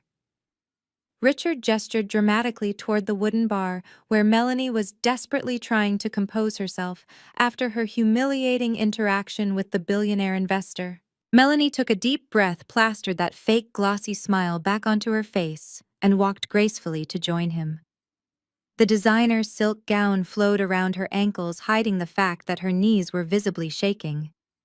Richard wrapped a very proud arm around her bare shoulders. "Melanie has poured her absolute heart and soul into designing this exceptional menu." Richard lied effortlessly to the crowd of wealthy socialites and industry critics. "She spent years refining these unique flavor profiles. And tonight, we are incredibly honored to have Mr. Sterling Vance joining us." Richard turned his body directly toward table 4, gesturing to the silent billionaire. "We are looking forward to officially finalizing our $7 million partnership tonight, merging Melanie creative culinary genius with his legendary business acumen. Please let us raise a glass to the brilliant executive chef of the Gilded Apron, Melanie." A smattering of polite but highly confused applause rippled through the dining room. A few guests raised their glasses, but most people just stared, remembering the terrible food they had just been served. Melanie stepped forward to speak, practically glowing under the flashbulbs of the cameras. She opened her mouth, ready to deliver a hollow speech filled with corporate buzzwords about culinary innovation and female entrepreneurship. Thank you all so much, Melanie began, her voice falsely sweet and humble. Food is not just sustenance, it is an artistic journey. And my vision for this menu was to take you all on a journey of pure elegance. At that exact second, a very sharp electronic buzz cut through the quiet room. It came directly from table 4. Sterling Vance reached into the breast pocket of his tailored navy suit and pulled out his sleek smartphone. The screen was illuminated with an urgent notification. He did not ignore it. He did not wait for Melanie to finish her ridiculous speech about her fake artistic journey. He simply tapped the screen and opened the email I had just sent from the parking garage. Vance sat perfectly still as his dark eyes scanned the subject line: fraudulent investment and intellectual property revocation. The polite, annoyed expression he had been wearing all evening instantly vanished. It was replaced by a look of absolute fury. He quickly tapped the attachment, scrolling past the company documents and resting on the high-resolution scans of my Michelin credentials from Paris. He read my words. The chef you came to fund just quit because she was ordered to stay in the kitchen. Melanie kept on talking, completely oblivious to the massive bomb that had just detonated on the table right in front of her. Melanie was mid-sentence, passionately describing the fake emotional depth of her culinary inspiration, when the heavy leather chair at table 4 scraped loudly against the polished Italian marble floor. The harsh sound echoed like a gunshot through the silent dining room. Sterling Vance stood up to his full imposing height. He did not pick up a champagne flute to join the toast. He did not clap. He bypassed his leather portfolio completely and held only his glowing smartphone in his right hand. The hired press photographers instinctively lowered their heavy cameras. The polite, forced smiles of the wealthy patrons slowly vanished, replaced by an uncomfortable collective breath-holding. Melanie abruptly stopped talking. Her perfectly rehearsed speech died in her throat as the billionaire investor walked with terrifying predatory purpose directly toward the center of the dining room where she stood. Vance did not look like a man about to hand over a massive financial investment. He looked like an executioner stepping up to the block. He stopped less than 2 feet away from Melanie. The expensive silk of her designer gown trembled as her entire body began to shake. "You speak incredibly well," Melanie Vance said, his voice entirely devoid of warmth, but loud enough for every single person in the room to hear. "You have memorized a very impressive corporate script. But since we are celebrating your creative genius tonight, let us skip the marketing buzzwords and talk about the actual food. I have 3 very basic questions for you. Since you designed this incredibly complex French-inspired menu, this should be effortless. Name the 5 traditional French mother sauces." Melanie's face drained of all color, turning a sickly ashen white. The heavy crystal chandeliers suddenly seemed too bright, the room completely suffocating. "The 5 sauces," she repeated, her voice cracking embarrassingly. Her eyes darted wildly around the room, searching for any possible escape route. She looked desperately at Richard, who was standing frozen just a few feet away, his jaw clenched so tightly it looked painful. "Well, Mr. Vance, as an executive chef, I focus more on the modern interpretations rather than the ancient traditional rules. We use a lot of reductions and, of course, the proprietary blender techniques I mentioned earlier." Vance did not even blink. "That is a very creative way of saying you have absolutely no idea what I am talking about," he replied coldly. "Let us try something much simpler. Your main course tonight features a duck confit. Please explain the exact difference between a confit and a standard sear. Which specific fat are you using for the confit in the kitchen right now? And at what precise temperature does the protein properly break down without drying out the meat?" The silence in the dining room became incredibly oppressive. You could hear a pin drop. Melanie swallowed hard, her manicured hands gripping the microphone stand like a life raft. "The confit," she stammered, sweat visibly forming on her forehead and ruining her flawless makeup. "We sear the duck in a very hot pan. With butter. Very hot butter. And then we roast it until it is crispy." Richard tried to step forward, holding up his hands in a frantic, pacifying gesture. "Sterling, please, my daughter is just overwhelmed by the cameras and the excitement of the evening. Let us go back to the table and discuss the financials." Vance snapped his head toward my father, raising a single finger that stopped Richard dead in his tracks. I am speaking to the creative genius, Richard. Do not interrupt her. Vance turned his dark, unforgiving eyes back to my sister. Confit is a slow cooking method involving the animal-own rendered fat, not a high-heat sear with butter, he corrected her brutally. I will give you one final, extremely simple chance, Melanie. What is a mirepoix? It is the absolute foundational base of almost every savory dish you serve tonight. It consists of 3 simple vegetables. Name them for me right now. Melanie was openly hyperventilating. The confident, arrogant woman who had banished me to the alleyway was completely gone. In her place stood a terrified fraud exposed beneath the glaring lights of high society. She squeezed her eyes shut and guessed blindly. Onions, she blurted out, garlic, and peppers. Green peppers. A collective gasp rippled through the dining room. Several prominent food critics sitting near the front row actually groaned aloud in second-hand embarrassment. Even enthusiastic home cooks knew a traditional French mirepoix consisted solely of onions, carrots, and celery. The illusion was completely shattered. The entire room watched the arrogant CEO utterly unravel in real time. Sterling Vance looked down at her with an expression of pure, unadulterated disgust. He looked at the glowing screen of his smartphone, then back up at the silent, shocked crowd. The reason Melanie cannot answer these fundamental culinary questions, Vance announced, his voice ringing with absolute authority, is because she has never cooked a professional meal in her entire life. This entire restaurant is a massive, carefully orchestrated lie. Richard lunged forward, desperation clawing at his pristine image. Sterling, please, he begged, his hands raised in a placating gesture. Do not do this here. We can go into the back office and explain everything. It is just a minor familial misunderstanding. Vance did not even look at him. He kept his piercing gaze locked on the silent, captivated audience of New York elite food critics and wealthy patrons. A minor familial misunderstanding, Vance echoed, his voice laced with heavy sarcasm. No, Richard. A misunderstanding is a simple scheduling error. What you have done here is commit blatant corporate fraud. And I prefer to handle fraudulent individuals in the exact public spotlight they so desperately crave. Vance raised his sleek smartphone higher, adjusting his glasses. I just received a very illuminating email from the actual talent behind this establishment, he announced to the crowd. The real executive chef, the woman whose authentic Michelin credentials you illegally photocopied and glued to your ridiculous pitch deck. Her name is Sienna. And according to the federal injunction she just legally filed, she is the sole owner of every single recipe, every proprietary technique, and even the very name of this restaurant. Richard let out a choked gasp, all the blood completely draining from his face, as the brutal reality of my legal strike hit him.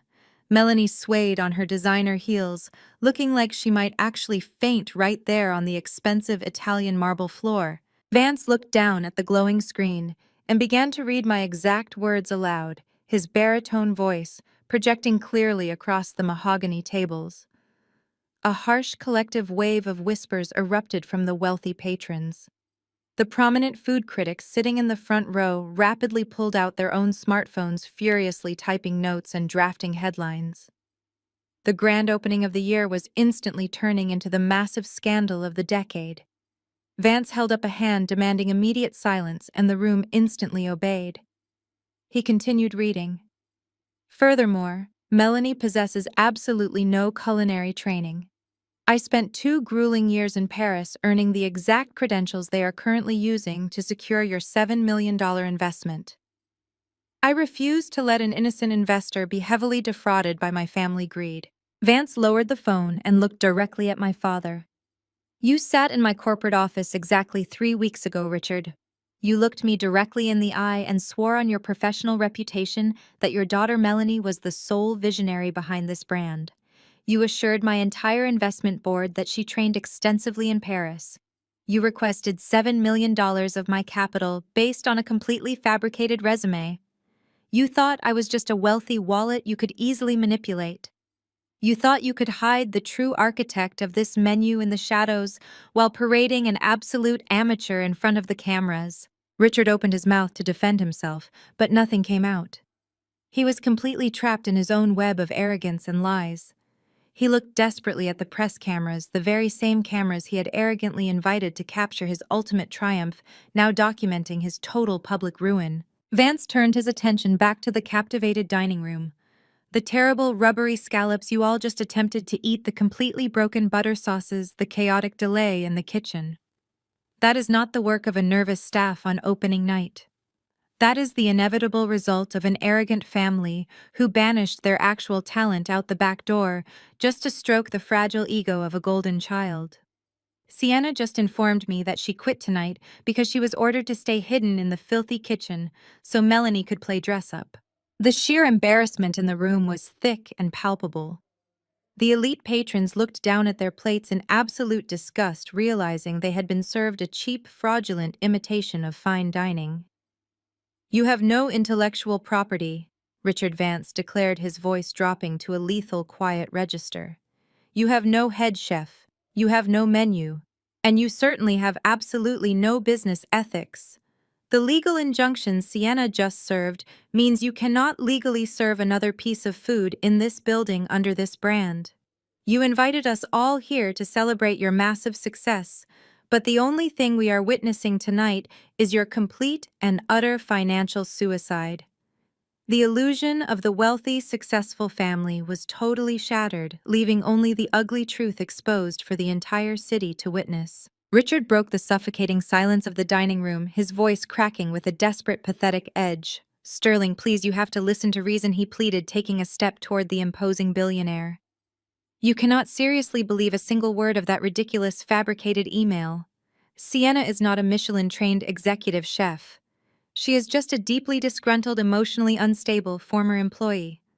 She was a low-level line cook we officially fired this morning for severe insubordination and attempting to steal expensive kitchen supplies. She has always been highly jealous of her sister's immense success. She is just trying to extort our family for a quick, unearned payout to ruin this beautiful evening. We own every single asset in this building. I have the official bank paperwork and the corporate operating agreements sitting directly on the desk in my private office downstairs. Let us just step away from these flashing cameras, go to the back room, pour a glass of my aged scotch, and I will show you the real documents." He was sweating profusely, heavy drops rolling down his forehead. His custom-tailored suit suddenly looked entirely too large for his rapidly deflating ego. He reached out to touch Vance on the arm, a remarkably foolish attempt at asserting wealthy camaraderie and regaining control of the narrative. Vance sidestepped Richard, reaching hand, moving away as if avoiding a contagious disease.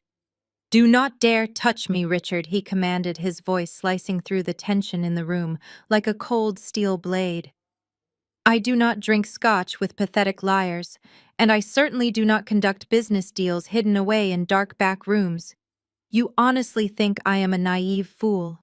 You think a woman who just successfully filed a federal intellectual property injunction with David Kensington, one of the most ruthless and respected corporate attorneys in all of Manhattan, is just a low-level line cook throwing a childish tantrum?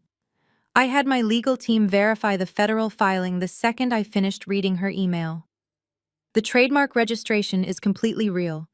The cease and desist injunction is legally active as of this very moment. You own absolutely nothing but a massive mountain of commercial debt."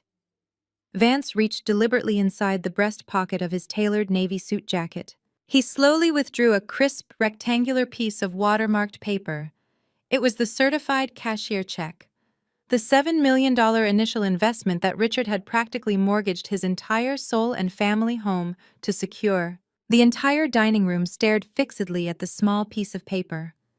Richard's eyes widened with ravenous, desperate hunger while Melanie let out a small, pathetic whimper of pure terror. "I did not build a multi-billion-dollar hospitality empire by handing my capital over to incompetent thieves," Vance stated firmly, holding the heavy check up high so the hired press photographers could get a perfectly clear, undeniable shot. "In this specific high-end industry, absolute trust is the only currency that actually matters." A chef word is their absolute bond. You promised me culinary excellence, and instead you delivered a fraudulent, embarrassing circus. You built this entire luxurious facade on the broken back and stolen talent of your own daughter, and then you arrogantly thought you could bury her in a filthy kitchen while you casually cashed my check. That profound moral bankruptcy is a liability I will never tolerate in my portfolio. You are not a savvy businessman, Richard. You are a common con artist wearing an expensive suit, and Melanie is nothing but an empty mannequin playing dress-up with stolen money. Richard opened his mouth to protest again, desperately trying to salvage the situation, but Vance did not give him the chance to speak another lie. The billionaire gripped the edges of the heavy paper check firmly with both hands. With deliberate, agonizingly slow precision, he tore the $7 million check straight down the middle. The sharp ripping sound echoed loudly in the totally silent dining room. Richard let out a visceral, agonizing gasp, looking exactly as if Vance had just physically stabbed him in the chest. Vance placed the two torn halves together and tore them again. Then he tore them a third time, completely reducing the massive fortune into useless, jagged scraps of paper. He extended his hand directly over Melanie's shaking feet. He slowly opened his fingers, letting the torn pieces of the ruined check flutter through the air like falling snow. They landed softly on her ridiculous $4,000 crystal-embellished designer shoes. "Consider my investment officially withdrawn," Vance announced coldly. "I highly suggest you tell your wealthy patrons to find somewhere else to eat tonight because I am calling the health department to report your kitchen on my way out." The torn pieces of the $7 million check rested silently on Melanie's crystal-embellished shoes like discarded confetti. Richard was entirely frozen in place, his mouth opening and closing without producing a single sound. He looked exactly like a suffocating fish, pulled violently from the water. The absolute finality of Sterling Vance withdrawing his investment and threatening a health department inspection had completely broken my father's mind. Before Richard could even attempt to drop to his knees and beg, the confident sound of leather dress shoes echoed across the cold Italian marble floor. Andre stepped out from the dim shadows of the hallway. His tailored suit was perfectly buttoned and his posture was rigidly straight. He walked with a calm, deliberate purpose that immediately drew the attention of every single person still lingering in the shocked dining room. He bypassed Richard entirely and walked straight up to Melanie. She looked up at her husband, tears finally spilling over her heavily mascaraed eyelashes, completely ruining her flawless makeup. "Andre," she sobbed, reaching a shaking hand out toward him. "Please help me fix this. Tell Mr. Vance this is a misunderstanding." Andre did not reach out to hold her hand. He stopped a full foot away from her, his expression entirely devoid of the warmth and patience he had shown her for the past 5 years. "I am not fixing anything for you ever again," Melanie Andre stated, his deep voice carrying clearly to the eager ears of the press. "I just spent the last hour trying to save your reputation on the floor. But hearing Mr. Vance read Sienna's email just confirmed everything I discovered in your father's office tonight. You actively conspired with him to steal your sister's life work. You are a complete fraud, and I refuse to spend another second married to one. I am officially filing for divorce first thing tomorrow morning. My own lawyer will contact yours." Melanie let out a piercing wail, physically recoiling. She collapsed onto a nearby dining chair, burying her face in her hands. The wealthy patrons gasped, completely mesmerized by the spectacular destruction of this arrogant family. Richard finally snapped out of his paralyzed state. His face flushed a dangerous shade of red. He lunged toward Andre, his fists clenched tightly. "How dare you!" Richard screamed, spittle flying from his lips. "You ungrateful parasite! I brought you into high society. You are nothing without this family. I will completely ruin you. I will make sure you never work in finance in this city ever again." Andre did not flinch. He simply looked at Richard with a cold, calculating pity. "You cannot ruin me," Richard Andre replied evenly. "Because you do not actually have any power. You do not have any money, and as of tonight you do not even have a restaurant." Andre smoothly turned his back on my screaming father and faced Sterling Vance. The billionaire investor was watching the exchange with intense interest. Andre reached into his jacket pocket and pulled out a small silver flash drive. He held it out toward Vance. "Mr. Vance," Andre said respectfully. "My name is Andre, and until 5 minutes ago I was the chief financial officer for this fraudulent establishment. You just saved yourself a $7 million loss, but the authorities need to know exactly how deep this deception goes. This flash drive contains the unredacted financial ledgers, the hidden bank statements, and the original loan agreements Richard signed last month." Vance raised an eyebrow, intrigued. He took the silver flash drive from Andre. "And what exactly will I find on these ledgers, Andre?" "You will find irrefutable proof of massive financial embezzlement," Andre declared loudly, ensuring the entire room heard him. Richard did not just steal Sienna's intellectual property. He used the massive small business loans secured for this restaurant to illegally pay off his own crippling personal debts. He used corporate funds to settle gambling markers, buy luxury cars, and purchase Melanie's designer wardrobe. The Gilded Apron was never actually capitalized to succeed. It was a scheme designed to drain your investment capital to cover his secret bankruptcies. I have already forwarded a complete digital copy of this drive to the Internal Revenue Service and the State Fraud Division. The heavy silence that followed Andre's declaration was absolute. The food critics frantically typed the final nails into Richard's coffin. Richard stumbled backward, hitting the edge of a mahogany table. His arrogant facade was completely obliterated by the crushing weight of federal prison time. Vance slipped the silver flash drive into his pocket, giving Andre a firm, respectful nod. "I appreciate your integrity," Andre, Vance said quietly.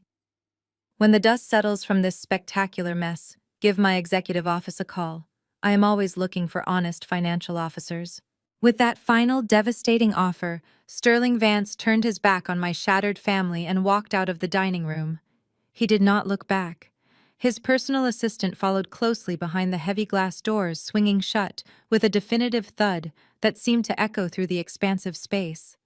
That sound was the starting gun for the absolute destruction of the Gilded Apron. The spell holding the dining room hostage instantly broke. The prominent food critics sitting in the front row did not even bother asking for their coats. They were already furiously tapping on their glowing screens. Within seconds, the first devastating tweet hit the internet.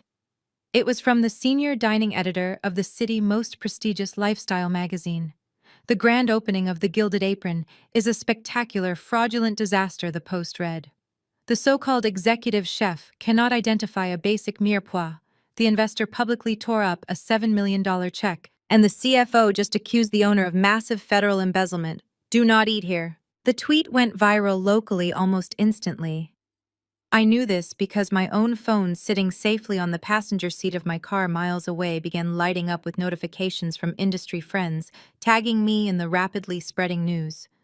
Inside the restaurant, the wealthy patrons read the live updates on their phones. The sheer social embarrassment of being associated with such a monumental public scam was entirely too much for the Manhattan elite. They operated on reputation, and Richard's reputation was currently burning to the ground in real time. A wealthy socialite sitting near the back stood up abruptly, her chair scraping loudly. She grabbed her designer clutch and practically sprinted toward the exit. Her sudden movement triggered a massive avalanche. Entire tables stood up in unison. Husbands grabbed their wives' elbows, ushering them away from the contaminated scene. The delicate string quartet, sensing the intense danger and realizing they were definitely not getting paid for the gig, quietly packed their expensive instruments and slipped out the side door. Richard frantically scrambled to block the main exit, his arms spread wide in a desperate, pathetic attempt to trap his fleeing audience. "Please wait," he pleaded, his voice cracking horribly. "Do not leave. Dinner is on the house tonight. We are going to serve a magnificent dessert course. Just sit down and let us explain the situation." Nobody listened to him. A prominent real estate developer physically shoved Richard out of the way, glaring at him with pure disgust. "Get out of my way," Richard, the developer, growled aggressively. "You are completely finished in this city. You will be lucky if you do not spend the rest of your life in a federal penitentiary. Richard stumbled into a decorative floral arrangement, knocking a heavy crystal vase to the floor. It shattered into 1,000 tiny pieces, mirroring his completely destroyed ambitions. Melanie remained entirely frozen in her chair, her face buried in her trembling hands. She sobbed loudly, crying for her ruined social status, her lost wealth, and the terrifying reality of her impending divorce. Not a single person stopped to comfort her. They walked right past her crying form, treating her like absolute poison. In less than 5 agonizing minutes, the massive, luxurious dining room was completely empty of patrons. The only things left were half-eaten plates of rubbery scallops, spilled champagne, and the lingering scent of expensive perfume mixing with cold panic. Then the swinging metal doors leading to the kitchen slowly pushed open. The young, inexperienced line cooks Melanie had hired stepped cautiously into the dining room. They were still wearing their flour-stained aprons, completely confused by the sudden, eerie silence. They had watched the entire disaster unfold through the small circular windows of the kitchen doors. The young lead cook walked up to Richard, who was kneeling on the floor, absent-mindedly picking up pieces of the shattered crystal vase. "Are we still cooking the main course?" the young cook asked hesitantly, wiping his greasy hands on his apron. Richard did not answer. He just stared blankly at the wall.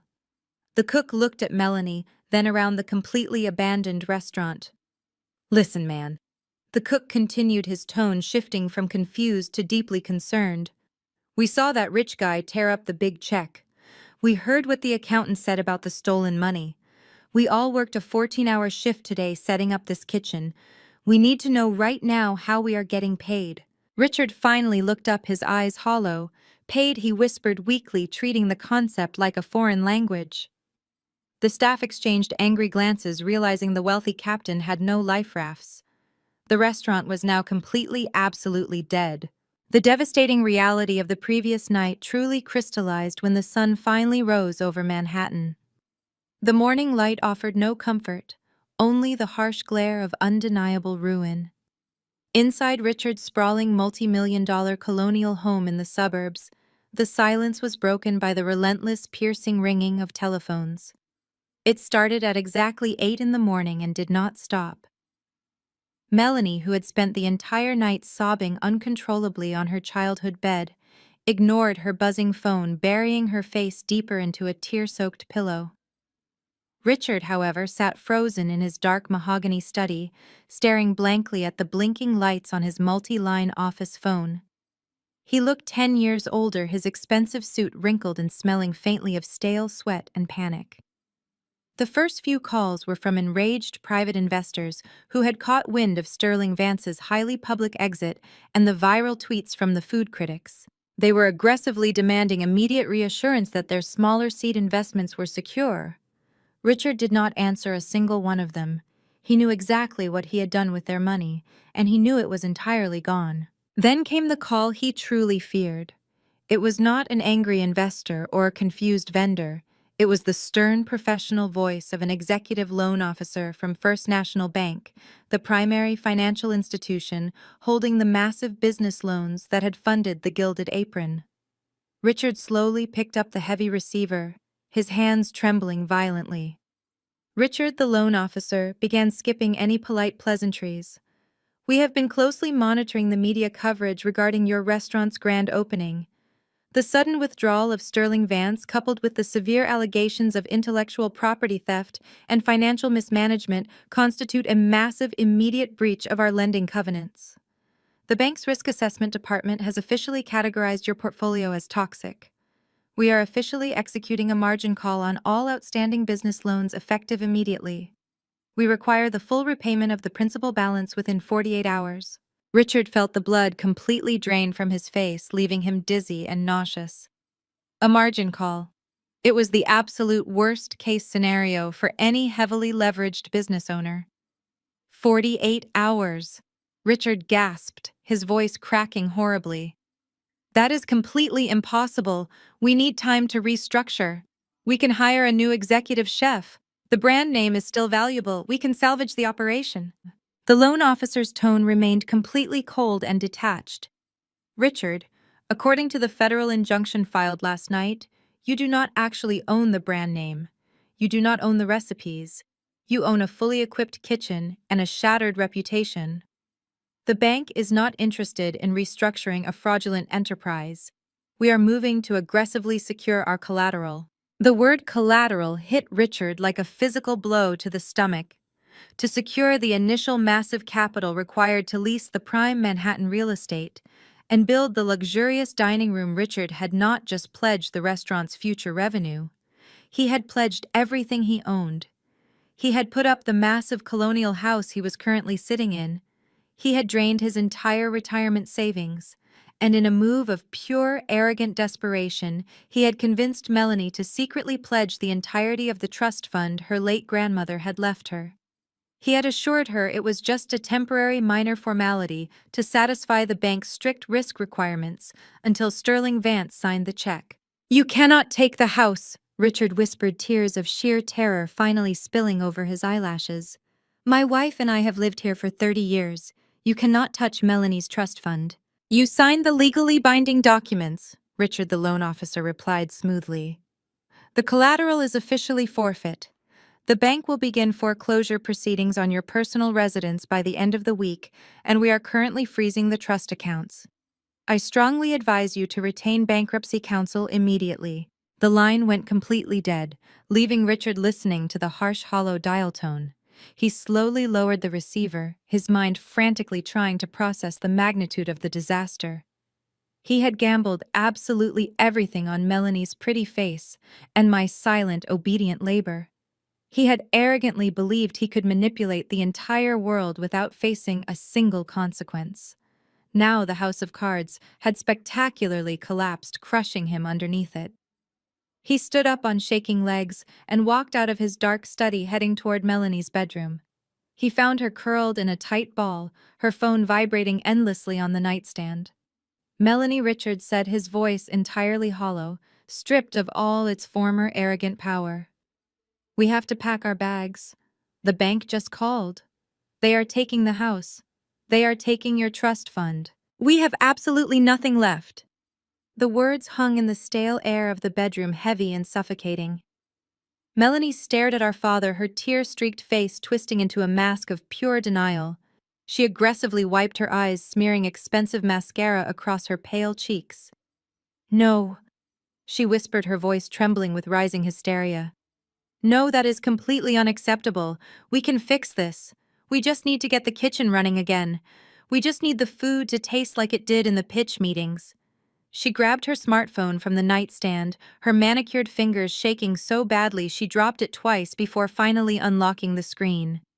"I will call Sienna," Melanie declared frantically, pulling up my contact information. "She is probably just sulking in her apartment. I will tell her we are sorry. I will tell her she can come back and work the line. She always comes back when we tell her to." Richard did not stop her. In his completely desperate, financially ruined state, he actually believed my sister was right. He believed I was still the obedient, desperate scapegoat they had conditioned me to be. For the next 3 hours, my phone screen lit up relentlessly. While they were spiraling into absolute panic inside their massive, soon-to-be foreclosed colonial home, I was standing in the sunlit kitchen of my pristine Brooklyn apartment. The morning air was quiet and incredibly peaceful. I was wearing comfortable cotton sweatpants, my hair tied up in a messy bun. I was not rushing to meet wholesale vendors or stressing over separated sauces. I was methodically grinding fresh Ethiopian coffee beans, inhaling the rich, complex aroma that filled my sanctuary. I poured hot water over the grounds, watching the dark coffee bloom perfectly. I poured the steaming brew into my favorite ceramic mug, walked over to my plush velvet sofa, and finally picked up my phone. There were 47 missed calls and 8 new voicemails. I took a slow, satisfying sip of my coffee, enjoying the perfect acidity and roasted flavor profile before tapping the screen to play the first message on speakerphone. It was Richard. The arrogant, booming voice that had banished me to the alleyway was gone. In its place was the pathetic, frantic tone of a drowning man grasping at straws. "Sienna, please pick up the phone." His recorded voice pleaded, accompanied by the sound of him pacing rapidly back and forth. You have made your point. You successfully embarrassed us. But the bank is calling in the loans today. They are threatening to take the house. We are family, Sienna. You cannot just abandon your own flesh and blood over a minor professional disagreement. If you just come back to the kitchen and issue a public statement saying the intellectual property dispute was a misunderstanding, we can save the restaurant. I am even willing to offer you a small percentage of the business. 5% equity. You will be a real owner. Just call me back immediately. I let out a soft, genuine laugh, shaking my head in absolute disbelief. Even facing total bankruptcy and federal fraud charges, my father still thought he held all the power. He thought offering me an insulting 5% of my own stolen company was a generous compromise. He honestly believed my Michelin-trained talent and my entire life work could be bought back with pennies on the dollar. I deleted the message and played the next one. This time it was Melanie. She was openly sobbing into the receiver, her words slurring together in a pathetic display of panic. Sienna, you have to fix this, she wailed, the sound of her crying echoing loudly in my quiet apartment. Andre actually left me. He packed his bags and walked out. Sterling Vance ruined my reputation. Every socialite in Manhattan is laughing at me on the internet. I do not know how to cook any of those dishes. You need to come back right now. I will let you run the kitchen however you want. I will not even come back there. Just cook the food and make Mr. Vance bring his check back. Please, Sienna. You owe me. I am your sister. I did not feel a single ounce of guilt or sympathy as I listened to her cry. For 33 years, I had bent over backward to shield her from the consequences of her own incompetence. I had cooked, cleaned, and sacrificed my own happiness just to earn a tiny fraction of the love they showered effortlessly onto her. But the woman sitting on that velvet sofa drinking coffee was no longer their shield. I was the architect of their long overdue consequences. I tapped the small trash can icon on the screen, permanently deleting her sobbing voice from my phone. I took another long, peaceful sip of my coffee, looking out the large window at the beautiful morning sky. They were begging for a savior, but they were speaking to a ghost. I placed the phone completely on silent, tossed it casually onto the coffee table, and opened a book. While I enjoyed my peaceful morning coffee, my father was desperately racing across town. After the devastating phone call from the bank regarding the margin call, Richard refused to simply accept his fate. His immense arrogance convinced him he could still salvage something. He left Melanie crying in her bedroom, jumped into his SUV, and drove frantically toward Manhattan.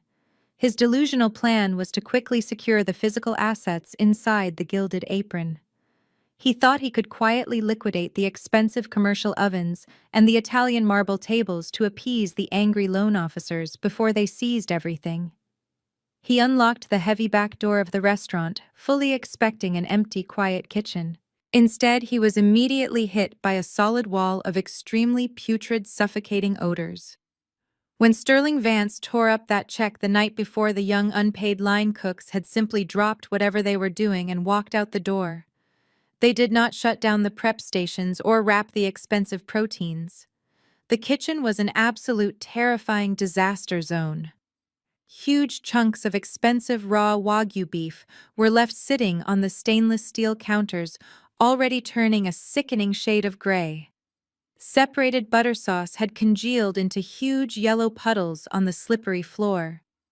Worse still, someone had carelessly placed a leaking tray of raw chicken breasts directly above the completely open bins of fresh salad greens in the walk-in cooler, and the heavy metal door was left wide open all night long. Richard tied a silk handkerchief over his nose, gagging at the horrible smell of rotting seafood and spoiled dairy.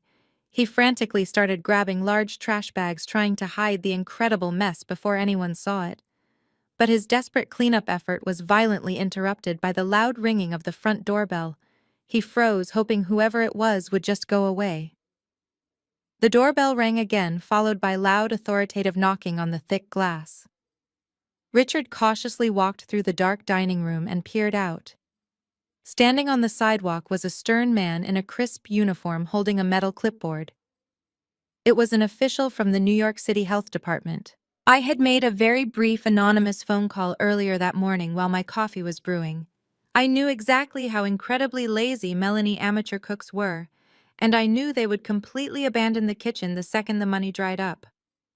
I simply informed the city that a massive biohazard was currently festering inside an empty, unstaffed commercial property. Richard cracked the front door open, his heart pounding erratically against his ribs. "We are closed for private renovations today," Richard lied smoothly to him. "Please come back next month." The inspector did not smile. He pushed the heavy glass door open, forcing Richard to step backward. "My name is Inspector Davis," he stated firmly, holding up his official badge.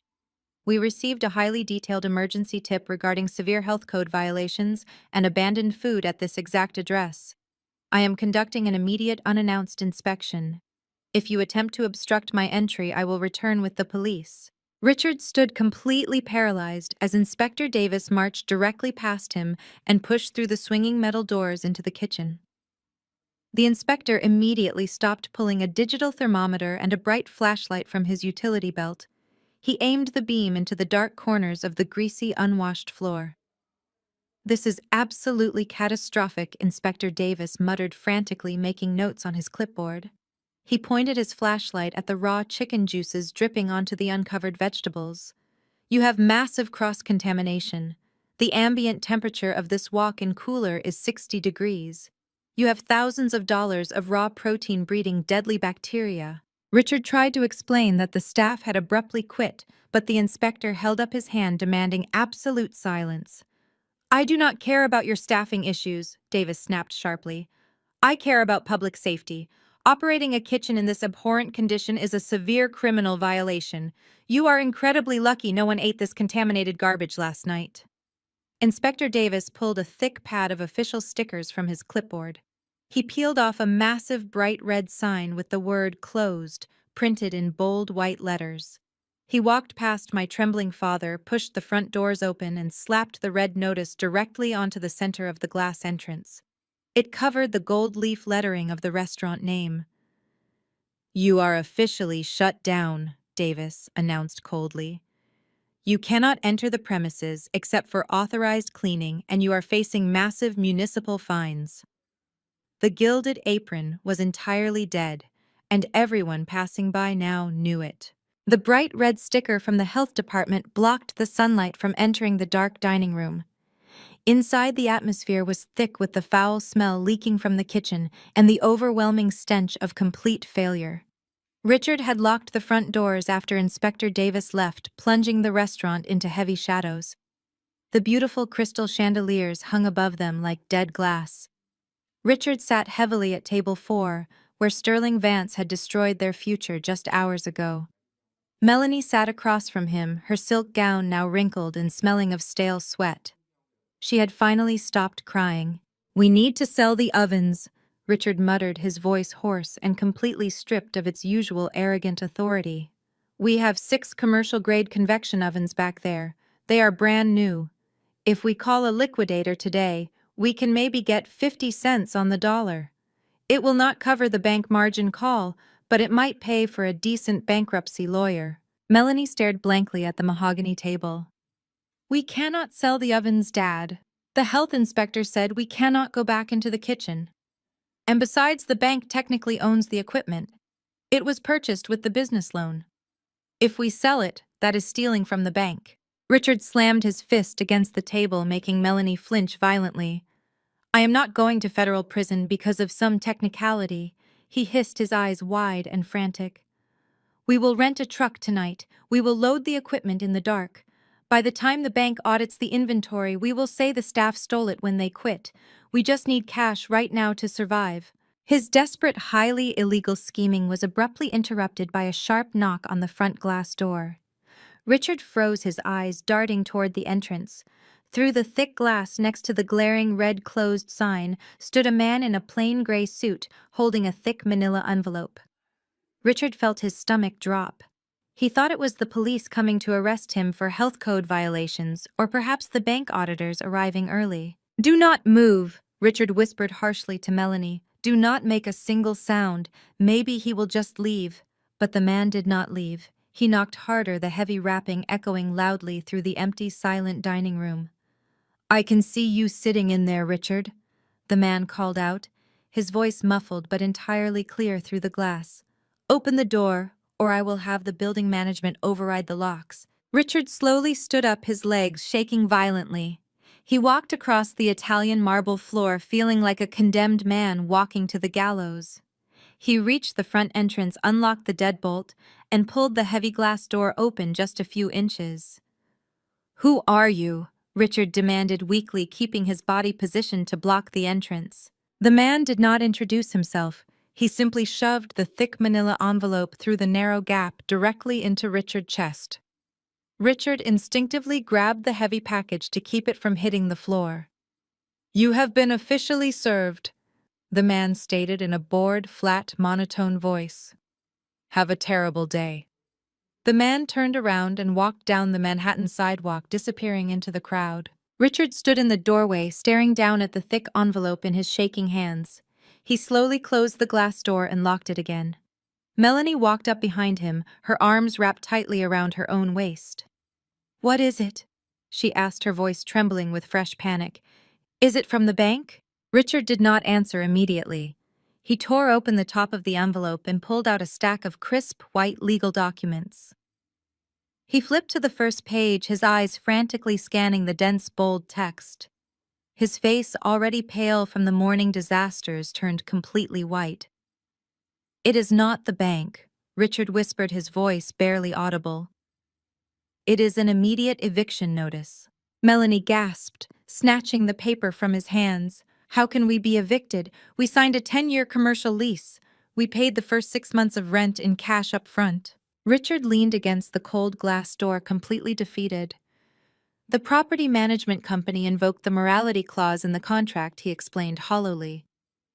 "Operating a fraudulent enterprise, losing our health certification, and the public spectacle from last night completely breached the lease agreement.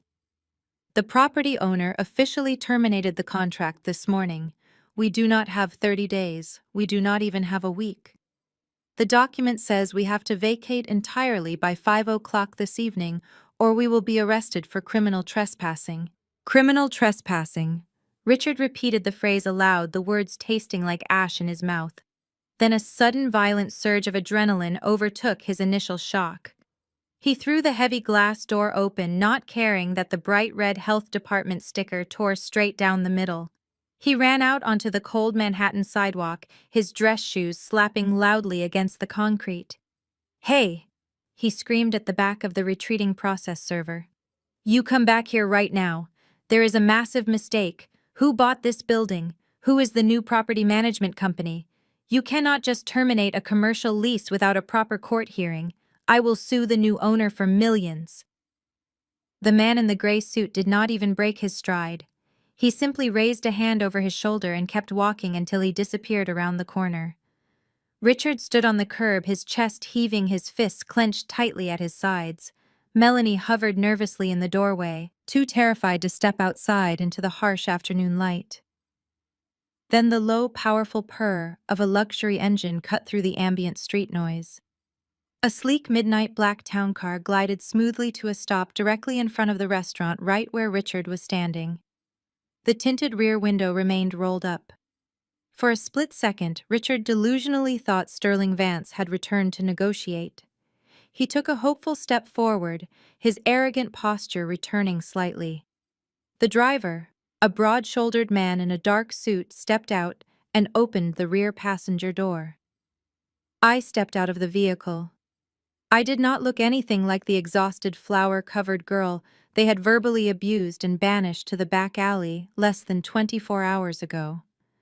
I was wearing a tailored emerald green wool coat over a sharp black cashmere turtleneck paired with pristine leather boots. My hair was blown out perfectly, and my makeup was completely flawless. I looked exactly like the wealthy, sophisticated CEO Melanie had so desperately pretended to be. David, my corporate attorney, stepped out of the car right behind me, holding a slim leather briefcase. Two massive private security guards stepped out of a trailing black SUV, taking their positions flanking me on the sidewalk. Richard staggered backward, his mouth falling open in sheer disbelief. "Sienna," he breathed, his eyes darting frantically between my expensive coat, the formidable lawyer, and the towering security guards. "What are you doing here? Did you come to help us clean out the kitchen? Did you bring cash?" Melanie finally crept out of the doorway, wrapping her arms around herself. "Sienna, thank God," she whined, her voice nasal and pathetic. "You have to talk to the property manager. They just served us an eviction notice. We are losing everything." I did not rush to comfort my crying sister. I did not cower under my father's intense stare. I stood perfectly still on the Manhattan pavement, breathing in the crisp autumn air. The power dynamic that had defined our entire lives had just permanently shifted, and I was going to savor every single second of it. I slowly took off my leather driving gloves, slipping them into my coat pocket. "I am not here to help you clean your rotting kitchen, Richard," I said, my voice projecting clearly and calmly over the street noise. "And I certainly did not bring you any cash. You stole enough of my money when you secretly siphoned the business loan to buy Melanie her designer wardrobe." Richard's face flushed with sudden defensive anger. He took a threatening step toward me, but the two security guards immediately stepped forward, creating an impenetrable human wall between us. Richard stopped instantly, his false bravado crumbling under the threat of physical force. "How do you know about the wardrobe?" Richard demanded, his voice dropping to a nervous hiss. "Did Andre talk to you?" I crossed my arms, looking at the man who had treated me like a disposable appliance for my entire life. "Andre is a man of incredible integrity," I replied smoothly. "He realized he was surrounded by financial parasites, and he did the only logical thing. He completely cut you off, just like I did." Richard pointed a shaking finger at me. "You ruined us," he yelled, drawing the attention of passing pedestrians. "You sent that lying email to Vance. You caused this entire disaster. If you had just stayed in the kitchen and kept your mouth shut, we would have $7 million right now. You are a vindictive, selfish child. You do not care that your family is thrown onto the street." I looked directly into his panicked eyes. I felt absolutely no pity. "I cared exactly as much as you cared when you plotted to steal my company and erase my name from my own menu," I answered coldly. "But you are slightly confused about one specific detail, Richard. I am not just a spectator watching you get thrown out onto the street today. I am the one actively throwing you out." Richard stared at me, his brow furrowing in deep confusion. "What are you talking about?" he stammered, his eyes darting back to the bright red closed sign on the glass door. "The property management company evicted us. You do not have the authority to throw anyone out. You are just a cook." "David." My attorney stepped forward, opening his slim leather briefcase. He pulled out a single sheet of heavy watermarked paper and held it up for Richard to clearly see. "My client is much more than a cook," David stated, his voice ringing with absolute legal authority. "Your original lease agreement contained a standard change of ownership clause, Richard. The previous landlord was highly motivated to sell the property after seeing the public relations disaster your family caused last night. The building was officially purchased this morning at 9 o'clock in a rapid all-cash transaction." Richard's eyes scanned the official document in David's hands. He saw the seal of the city and the bold print confirming the transfer of the commercial deed. His gaze slowly moved down to the new registered owner of the property. The text clearly read, "Ironclad Culinary, LLC," the exact same company name listed on the cease and desist order I had sent to Sterling Vance. "You bought the building," Richard whispered, his voice completely devoid of air. "That is impossible. This is prime Manhattan commercial real estate. The asking price was over $5 million. You do not have that kind of capital. You spent your savings developing the menu." Melanie let out a loud, dramatic gasp, stepping closer to read the document over Richard's shoulder. "Where did you get $5 million, Sienna?" she demanded, her tone shifting from desperate victim back to entitled brat. "If you had that kind of money hidden away, you should have given it to the family." I smiled a genuine, completely unbothered expression. I did not have $5 million hidden under my mattress, Melanie. But Sterling Vance certainly did. The mention of the billionaire investor caused Richard to physically flinch. "You went to Vance?" Richard asked, sheer panic completely overtaking his face. "I did not go to him," I corrected smoothly. "He came directly to me. After he tore up your fraudulent check and walked out of your ruined dining room last night, he immediately contacted my legal team." Mr. Vance is an incredibly shrewd businessman. He realized the menu concept and the trademarked brand were absolutely brilliant. He also realized the only defective element of the entire operation was the incompetent management team trying to steal it. So he offered a new partnership. Sterling Vance provided the massive capital to purchase the physical building outright, and Ironclad Culinary LLC holds the majority equity. We are completely equal partners, which makes me your new landlord. Richard looked like he was about to collapse right there on the concrete sidewalk. His entire reality was shattering into millions of irreparable pieces. "You cannot do this to us!" he pleaded, his voice breaking into a pathetic whine. "The bank is foreclosing on our house." "They froze Melanie Trust Fund. If you throw us out of this restaurant, we have absolutely no way to generate revenue. We will be completely homeless. You have to let us stay. We will work for you. I will manage the front of the house, and Melanie can be a hostess. We are Blood Sienna. You cannot just leave your own family with nothing." Melanie began crying again, loud, ugly sobs that echoed down the busy street.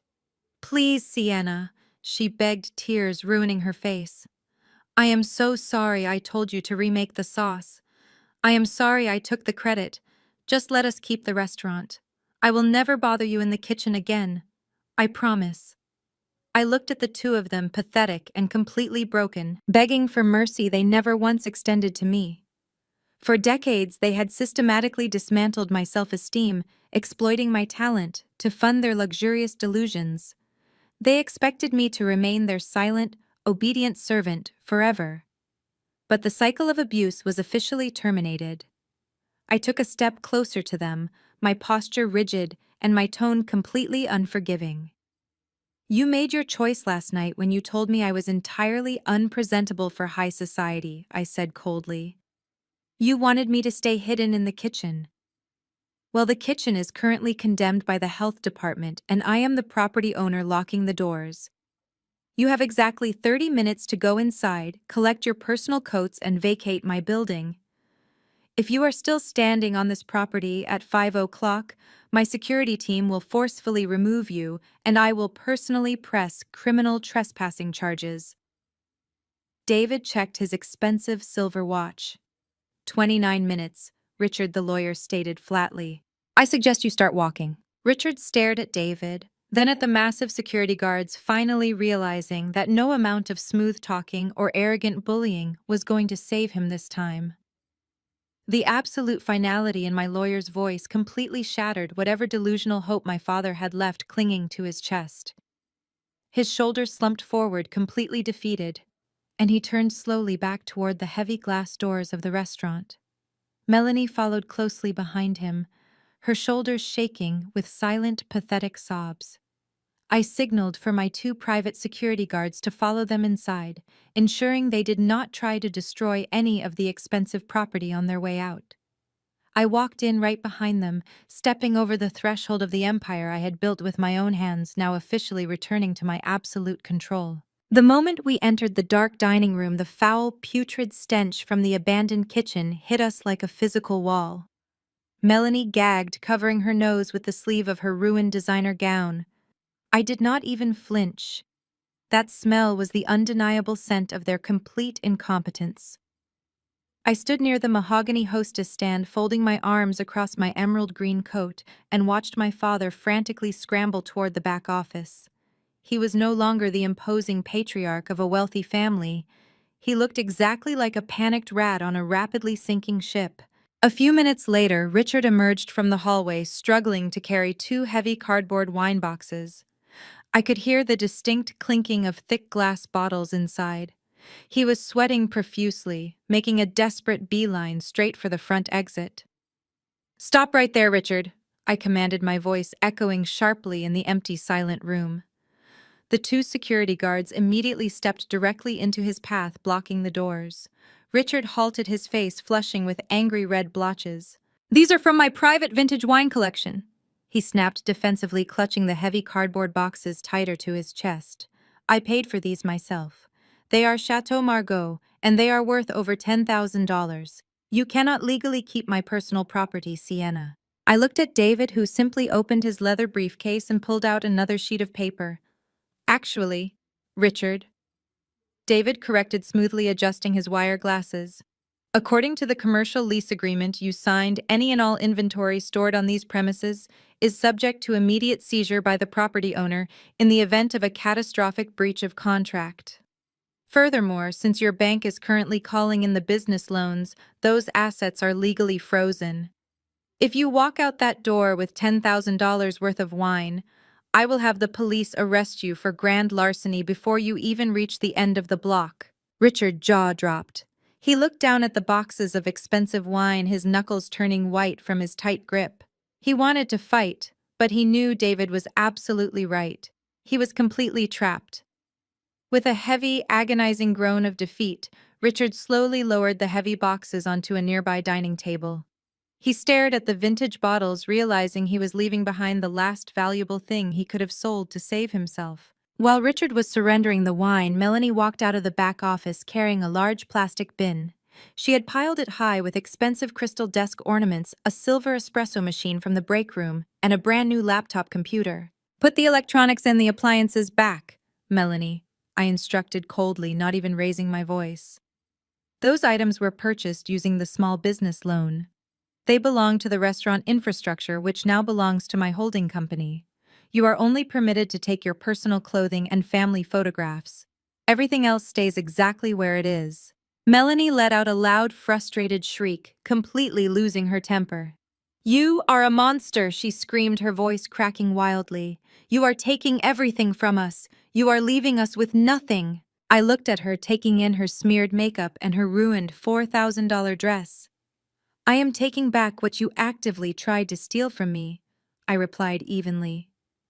"You wanted to play the role of a ruthless corporate CEO, Melanie. Well, this is exactly what a ruthless corporate acquisition looks like. Put the laptop back on the desk," crying hysterically. Melanie dumped the plastic bin onto the floor. She pulled out a few framed pictures and her expensive designer makeup bag, shoving them carelessly into a dirty cardboard box she found near the trash cans. The stark contrast between her arrogant entrance the night before and her pathetic, messy exit today was incredibly poetic. As they gathered their meager personal belongings, a man in a sturdy canvas jacket walked through the front doors, carrying a heavy toolbox. It was the commercial locksmith I had hired. He did not ask any questions. He walked straight past my ruined family, pulled out a heavy power drill, and immediately began drilling the brass locks out of the front doors. The loud grinding noise of the metal drill filled the dark restaurant, serving as the perfect soundtrack to their absolute destruction. Richard flinched at the harsh sound, watching the metal shavings fall to the Italian marble floor. The locks were changing. His access was permanently revoked. The ultimate checkmate was physically manifesting right in front of his eyes. I stood perfectly still, watching them carry their pathetic cardboard boxes toward the exit, stripped of all their stolen luxury and unearned arrogance. I stood perfectly still, watching them carry their boxes toward the exit. As Richard reached for the heavy glass door, the finality of the moment shattered Melanie completely. She stopped, letting her dirty cardboard box slip from her trembling fingers. It hit the floor, spilling her framed photographs across the stone. She did not bend down to pick them up. She spun around to face me, contorted in pure, desperate rage. "You cannot do this to your sister," Melanie shrieked over the grinding drill. "You are entirely heartless, Sienna. We share the same blood. How can you stand there looking so smug while my life falls apart? I just lost my husband. I am losing my home. Now you are throwing me onto the street. You are supposed to protect your family." Richard turned back, sensing an opportunity to pile on guilt. He pointed his finger at me. "Your mother will be devastated when she hears what you have done," Richard warned. You are destroying this family over a business dispute. You will be entirely alone in this world. No one trusts a woman who backstabs her blood for a paycheck. I listened to their desperate chorus without blinking. I did not feel the guilt they weaponized against me for 3 decades. I felt nothing but cold clarity. I walked toward them until I was standing just a few feet away from my crying sister. Do not use the word family to manipulate me again. I stated, my voice devoid of emotion but sharp enough to cut glass. Family is supposed to nurture you. Family should celebrate your achievements and protect your spirit. What you ran in that colonial house was not a family. It was a toxic transaction. I was unpaid labor, and Melanie was the shiny product you bought with my sweat. You did not care about my blood when you wrote me out of the operating agreement. You did not care about my future when you pledged the restaurant assets to pay your gambling debts, Richard. And you did not care about my feelings, Melanie, when you strutted into my kitchen wearing a dress paid for by my hard work and told me to remake a perfect sauce just to stroke your massive ego. Melanie wiped her nose, looking away from my piercing gaze.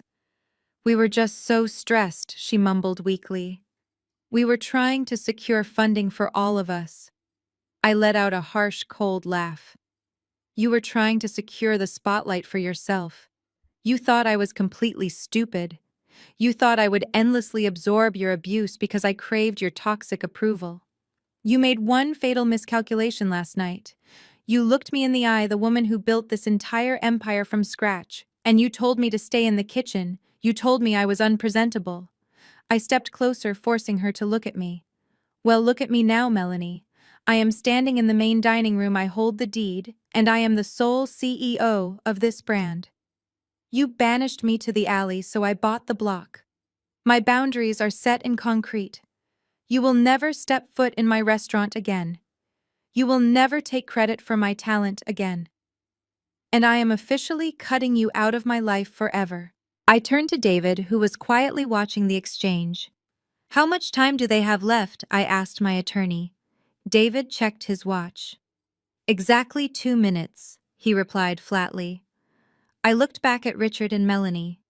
You heard the man. You had exactly 30 minutes to collect your personal belongings and vacate my property today, and 28 of those minutes are already gone. Pick up your pathetic boxes and get out immediately. If you are still inside this building when that locksmith finishes installing the new deadbolt, my security team will physically drag you out to the curb and the police will be called. Richard just stared at me, his arrogant spirit finally and completely broken. He knew I was absolutely serious. He slowly bent down, picked up Melanie's spilled belongings, and shoved them back into her dirty box. He handed it to her, grabbed his own box, and pushed open the heavy glass door. The cold Manhattan wind immediately swept into the dining room. Melanie walked out first. Her shoulders slumped, sobbing uncontrollably as she stepped onto the unforgiving concrete sidewalk. Richard followed her, not daring to look back at me. As the glass door swung shut behind them, the locksmith pulled his drill away from the metal frame. The broken old locks fell to the hard floor, useless and discarded. They were finally out in the freezing cold, and my restaurant was entirely mine again. 6 months later, the freezing winter wind had given way to a warm, vibrant Manhattan spring, and the physical space that used to hold my family's toxic delusions was completely unrecognizable. I had ordered the construction crews to strip the interior down to the bare studs. We ripped out the gaudy gold leaf, the heavy, suffocating velvet drapes, and the pretentious crystal chandeliers that Richard had insisted on. In their place, I built a restaurant that reflected actual culinary authenticity. We exposed the original red brick walls, installed warm ambient lighting with brushed copper fixtures, and brought in custom dining tables made from reclaimed natural wood. I completely demolished the solid walls separating the dining room from the kitchen. I replaced it with a massive expanse of crystal-clear, soundproof glass. I was never going to be hidden away in a dark back room ever again. The new restaurant, simply named Maison Sienna, was absolutely thriving. Tonight was a Tuesday, typically a slow night in the hospitality industry, but our dining room was packed to absolute capacity. The atmosphere was completely different from the stiff, uncomfortable tension of that disastrous grand opening. The room was filled with the low, joyful hum of genuine conversation, the clinking of fine wine glasses, and the intoxicating aroma of perfectly executed French cuisine. There were no hired press photographers flashing cameras in people's faces, and there were certainly no fraudulent CEOs making ridiculous speeches. There was only incredible food and impeccable service. I stood at the center of my pristine, newly designed kitchen, wearing a crisp, custom-tailored chef coat with my name proudly embroidered in dark green thread over my heart.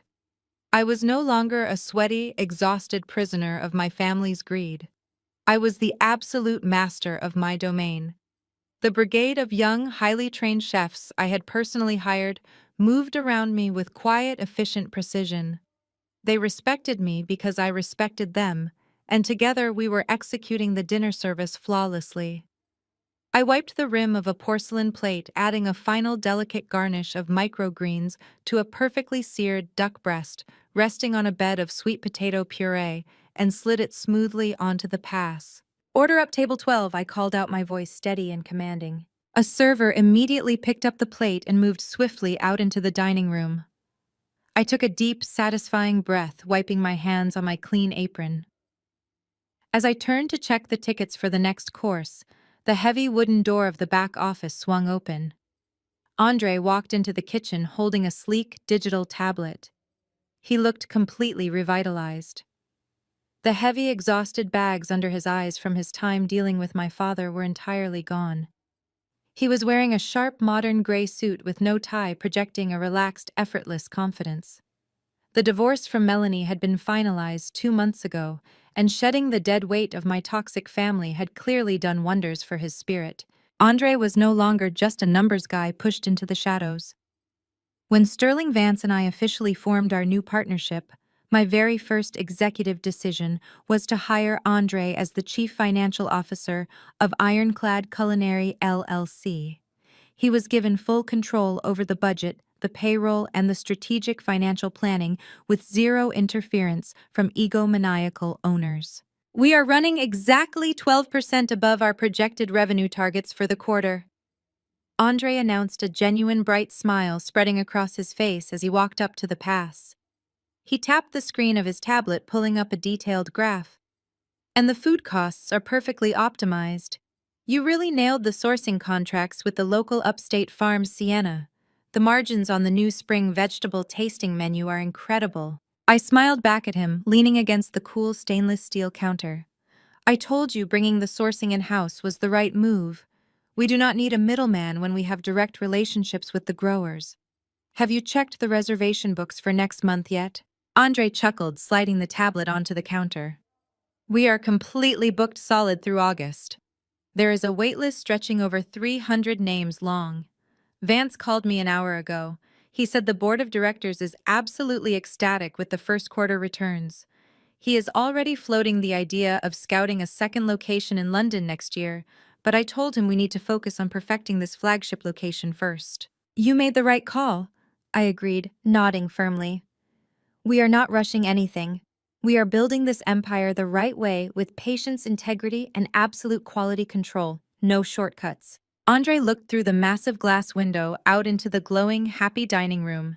He watched a table of guests laugh out loud as a server poured them a beautiful vintage wine.